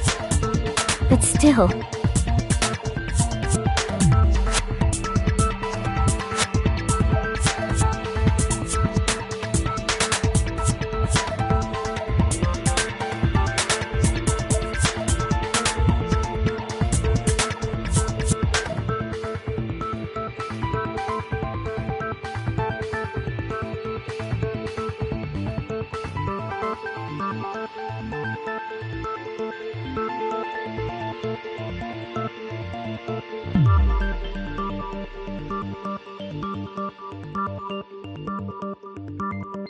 What the heck do those numbers mean? 11037?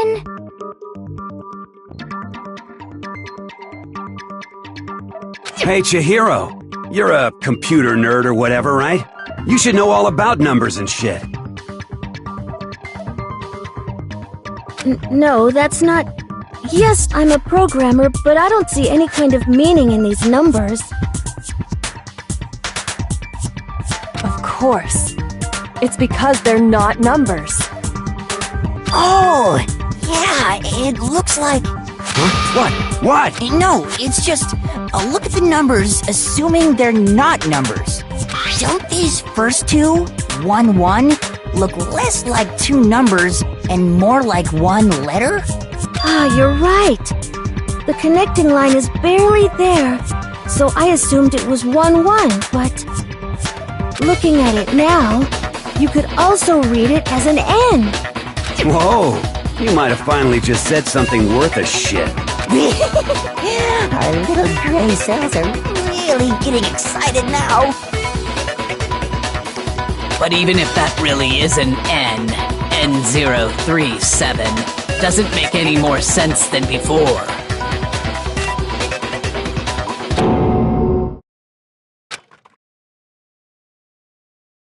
Rotate the image 180 degrees. Oh my god. Now I see. She wrote down the killer's name. Huh? You just shot past the clue part and right on to who did it. So, whose name did she write?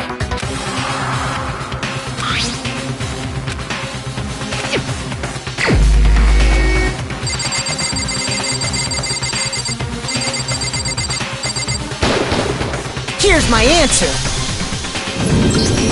The key to solving this mystery was simply to rotate the writing 180 degrees. If you turn the message around, it becomes the letters L-E-O-N. L-E-O-N. Or more accurately, Leon. What the hell are you talking about? It's just a coincidence. It's just a bunch of random squiggles that happen to look like my name. No, it's not random at all. She wrote that message on the wall behind her as she was leaning up against it. In that position, she couldn't move to write normally, and had to write upside down, as it were. And as a result, when you look at it standing in front of her, it ends up getting flipped. Try it for yourself if you want. Write something sitting like her, and the letters will be inverted. That sounds like one hell of a stretch to me. I'm the killer? You can't just go and say shit like that. If you're not the killer, then why did you try to destroy the evidence? Huh? You know what I'm talking about, right, Makoto? The evidence Leon tried to get rid of?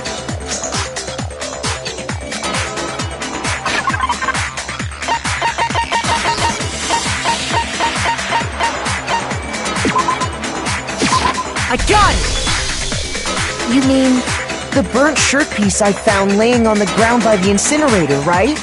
As the killer stabbed Sayaka, they must have gotten some of her blood on them. And to dispose of the shirt covered in the victim's blood, they threw it into the incinerator. But one piece burned off and got left behind. And the killer didn't notice. If they had, they most certainly would have panicked. Isn't that right, Leon? But is one scrap of fabric enough to conclude that Leon is guilty? Yeah, I mean, Leon's not the only one wearing a white button-up. That's right! There are plenty of other people here with shirts like mine. With just that one little charred piece, there's no way you can say for sure who it belongs to. You're right. That alone isn't enough. But there are some other points that may reveal the truth. Are you finally starting to understand? The answers to all the riddles are right here. Yeah, I think so.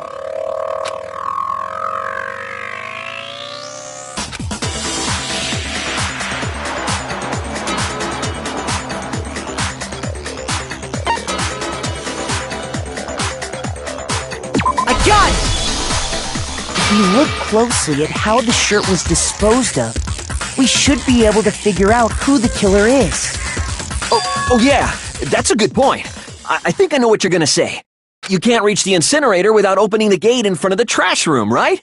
And obviously, you wouldn't be able to hit the switch to turn it on either. You'd need the key to get in, and the one with the key was the person on cleaning duty. So the killer had to be whoever was in charge of taking care of the trash, right? Interesting.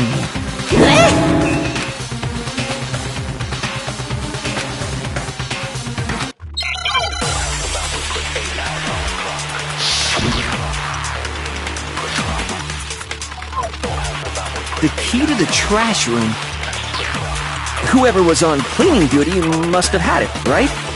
So the only one who could get to the incinerator was the person in charge of the trash? Shoot! The key to the trash room. Whoever was on cleaning duty must have had it, right? So the only one who could get to the incinerator was the person in charge of the trash? And you'd have to get close to the incinerator in order to... No, that's wrong!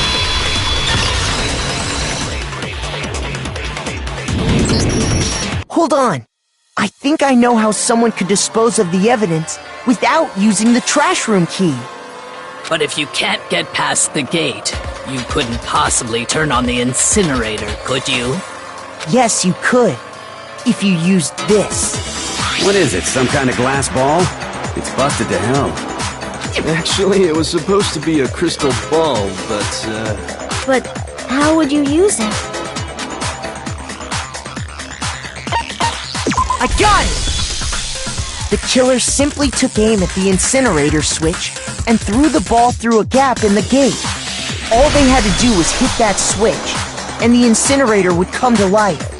Someone threw a gap in the gate? Remember what you said before, Hifumi?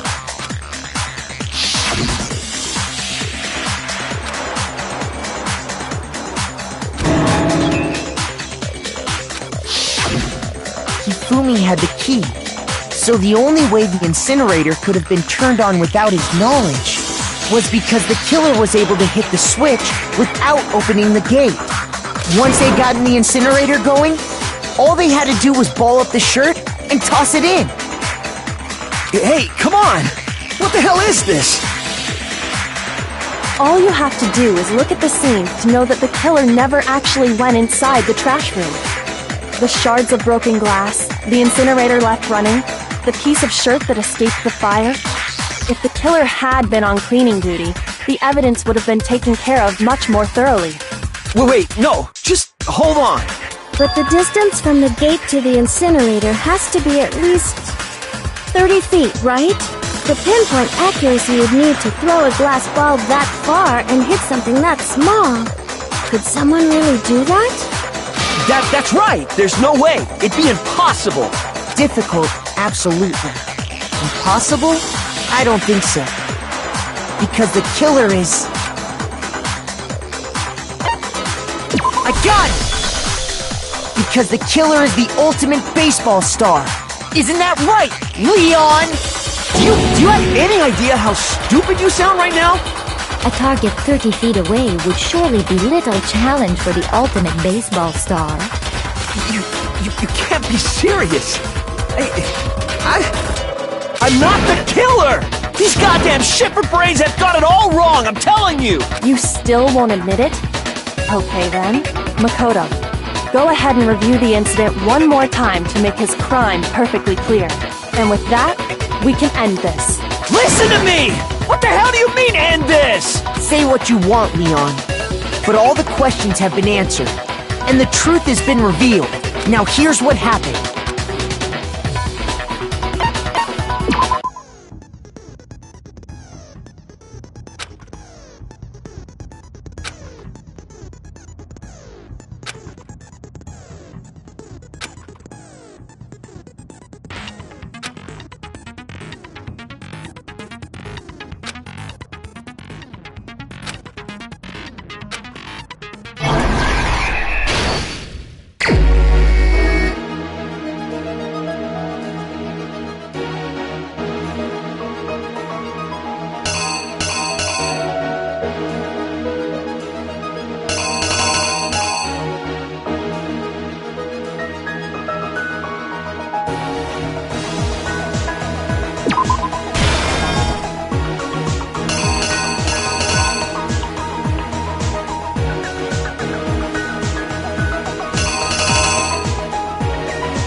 answer is you! I think I'd better take one more look.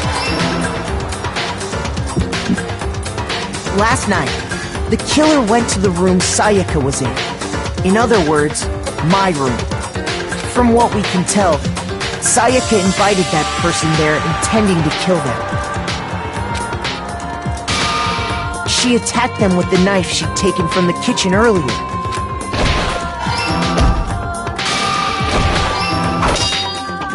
But then something happened that she wasn't prepared for. They grabbed the fake sword I put in my room and fought back.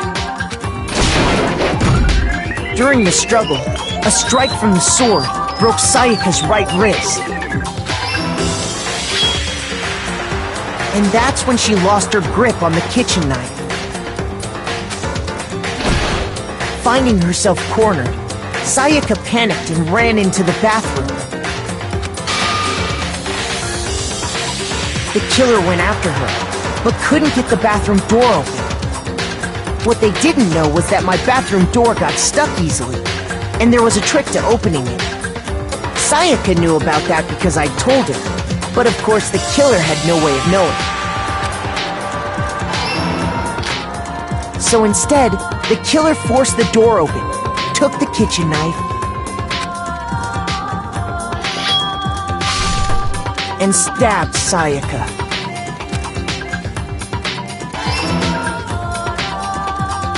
But with what strength she had remaining, Sayaka left a dying message. To keep the killer from noticing, she wrote it on the wall behind her.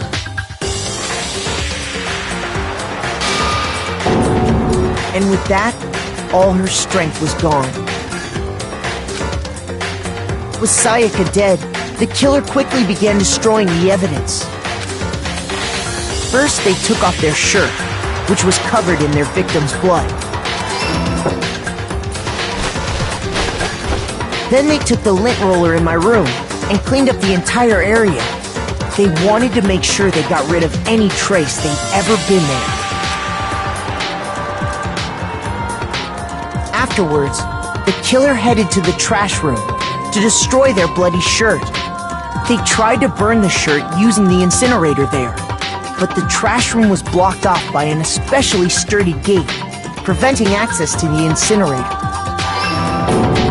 So they came up with a plan to use Hiro's crystal ball, which he'd left in the laundry room. The killer managed to throw the ball through the gap in the gate and hit the incinerator switch. For any normal person, that'd be an impossible throw, but the killer had the confidence to take a shot. And that's because the killer was the ultimate baseball star. The crystal ball, thrown with absolute precision, hit the switch on the incinerator, which then quickly roared to life.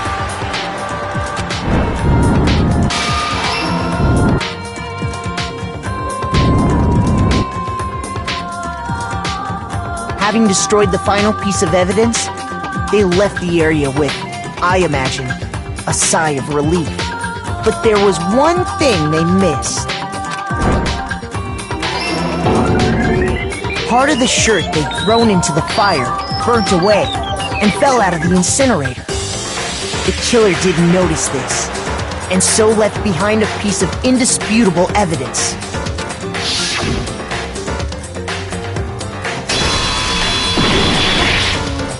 Isn't that right, Leon? It would appear that Hiro simply forgot his crystal ball in the laundry room. You went there to try and wash the blood out of your shirt, and that's where you saw it, right? Seeing the ball, you thought of a way to take care of everything. So, Leon, do you object to anything that's been said? Do I object? Hell yes, I object! Of course I do! I object! I object! I object! I mean, all of this is just a bunch of stupid theories! You need evidence! Where's the evidence? Without evidence, it's all bullshit! It's bullshit and I refuse to acknowledge it! Well then, I guess this is as good a time as any to present the evidence that proves you did it. Makoto, I believe you're in possession of that evidence?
When the killer removed the screws from the doorknob, they didn't use anything from your room to do it. Instead, they must have used something that belonged to them. I refuse to acknowledge you! You're stupid! Stupid, stupid, stupid! Stupid, stupid, stupid, stupid, stupid, stupid,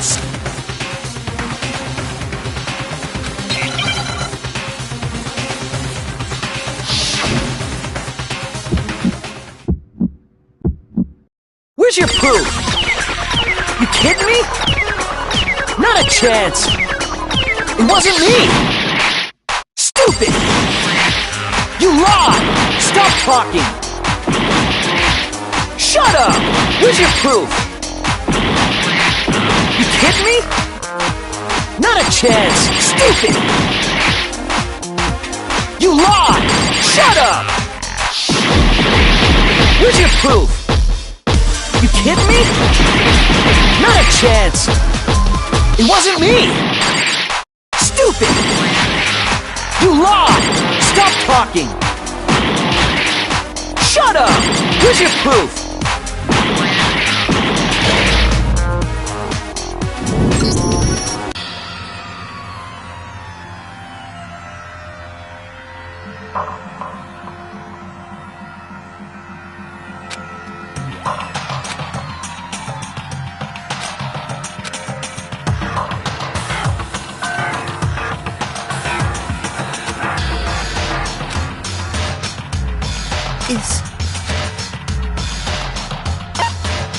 I refuse to give up yet!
When the killer removed instead, they must...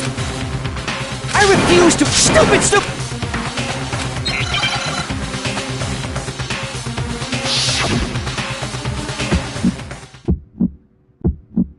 Where's your proof?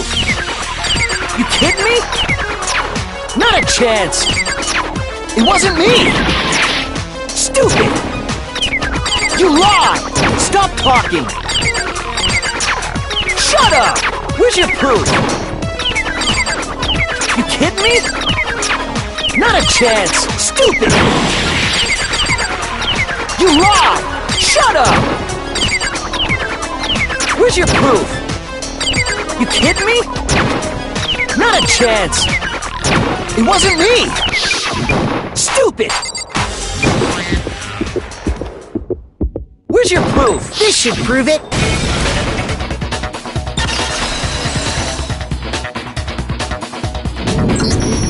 The screws on the bathroom doorknob were removed. I wonder what kind of tool the killer used to remove them. I mean, it had to be a screwdriver, right? Oh yeah, I'm pretty sure the toolkits we got each had one inside. And that must be what he used! There aren't any other tools anywhere.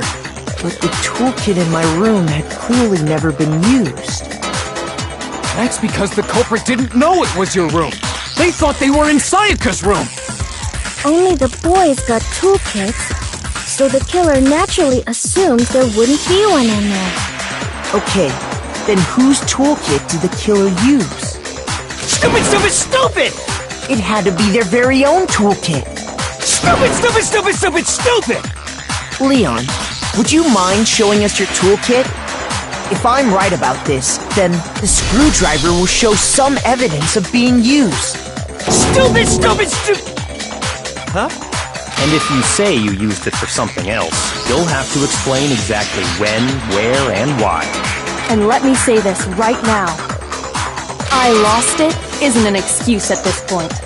Stupid. Stupid.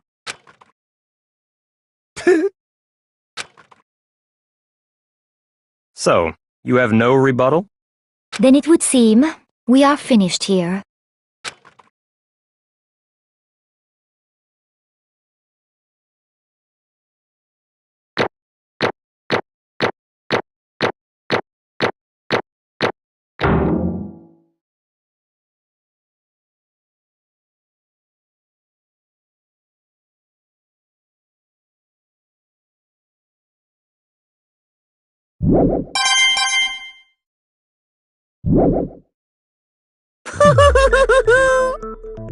Looks like you've reached your verdict.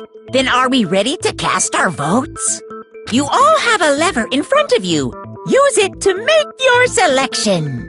Oh, just to remind you all, make triple sure you vote for someone. You wouldn't want to be punished for something so minor, right? Okay, then let's get excited! Who will be chosen as the Blackened?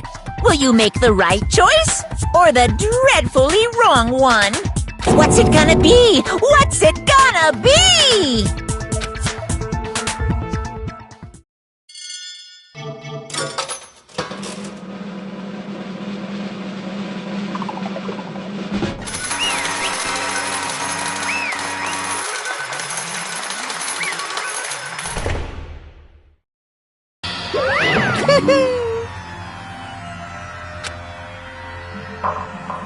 Yahoo!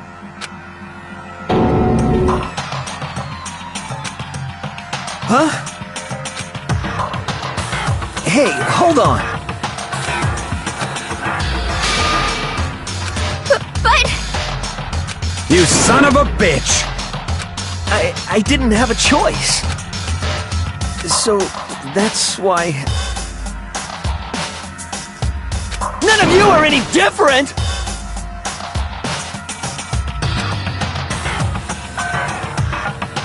I was just... unlucky. That's all. Hey! Come on!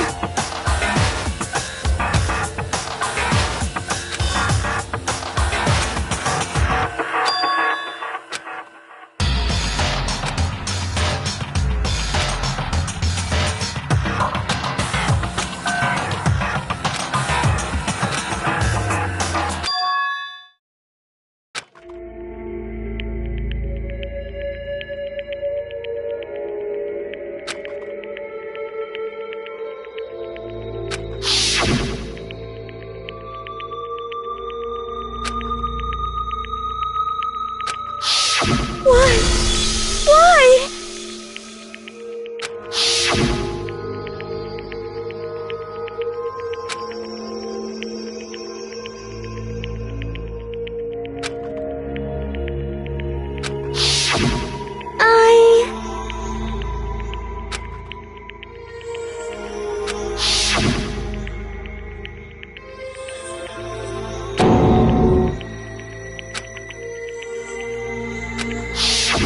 No matter what happens, please always be there for me. I need you on my side.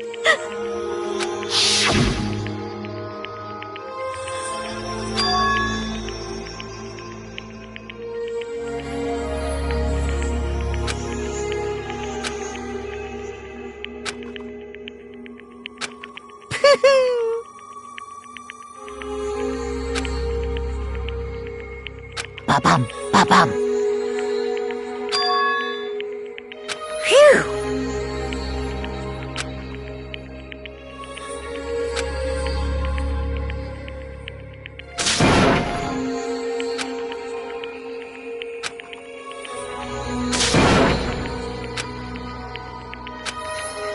That's enough.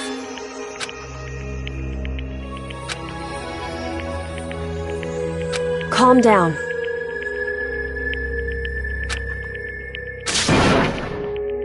Ba-bum, ba-bum.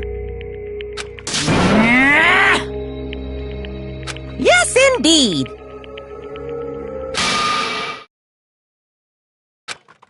Punishment? You mean execution? Wait a second! Yeah, that's it. Is that okay?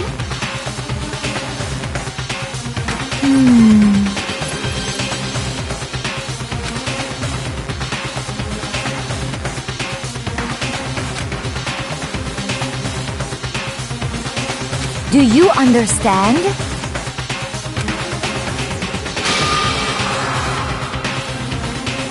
So, that's... Oh!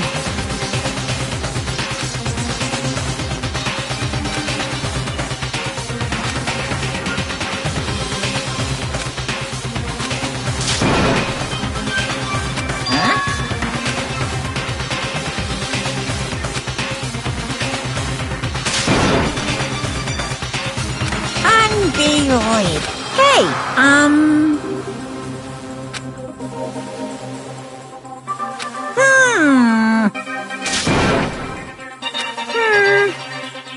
Thrills, chills, kills! I'm begging you! Please, don't do this! Hey, come on now. Stop! Please! Now then, I've prepared a very special punishment. No, no, no, no, no, no! Let's give it everything we've got. It's punishment time! No!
Extreme!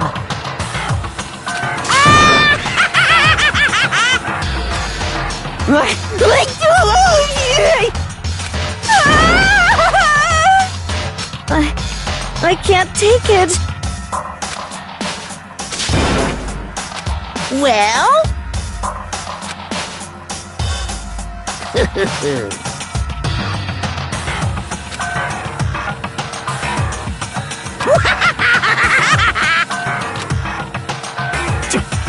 you! What the heck? Say what? Well... Hey,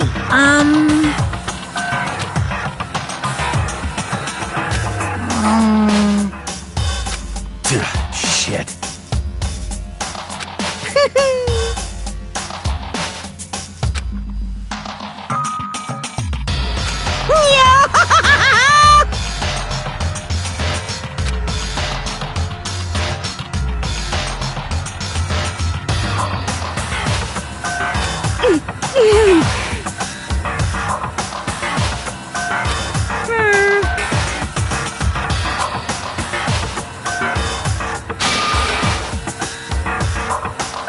What does this mean? Hey, thrills, chills, kills! hey,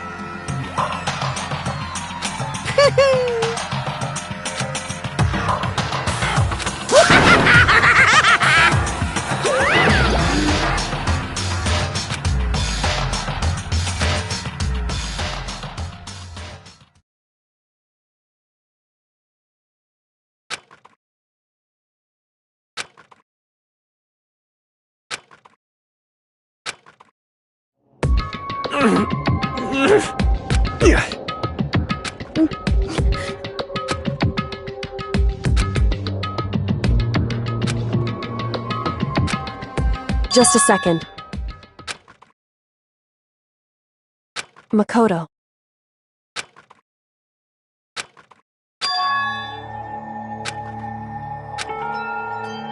Listen.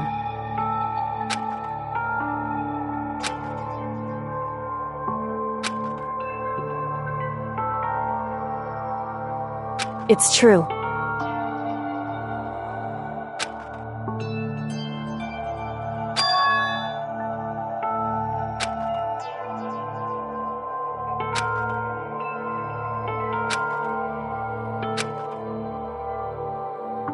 However,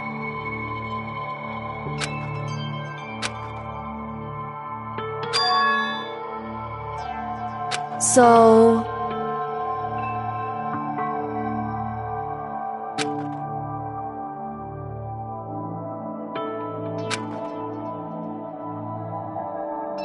Certainly. Anyway...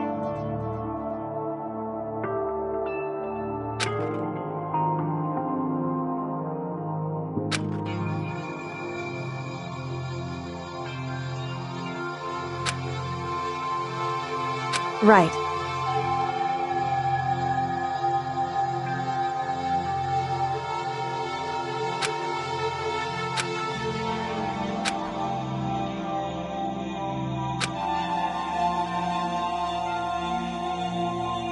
Correct.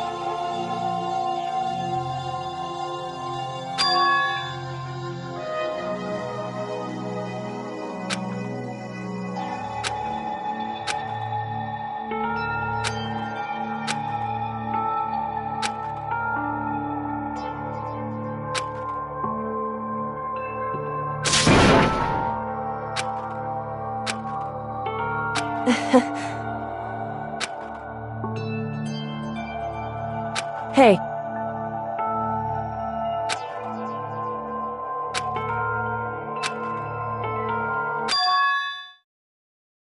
What?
Danganronpa.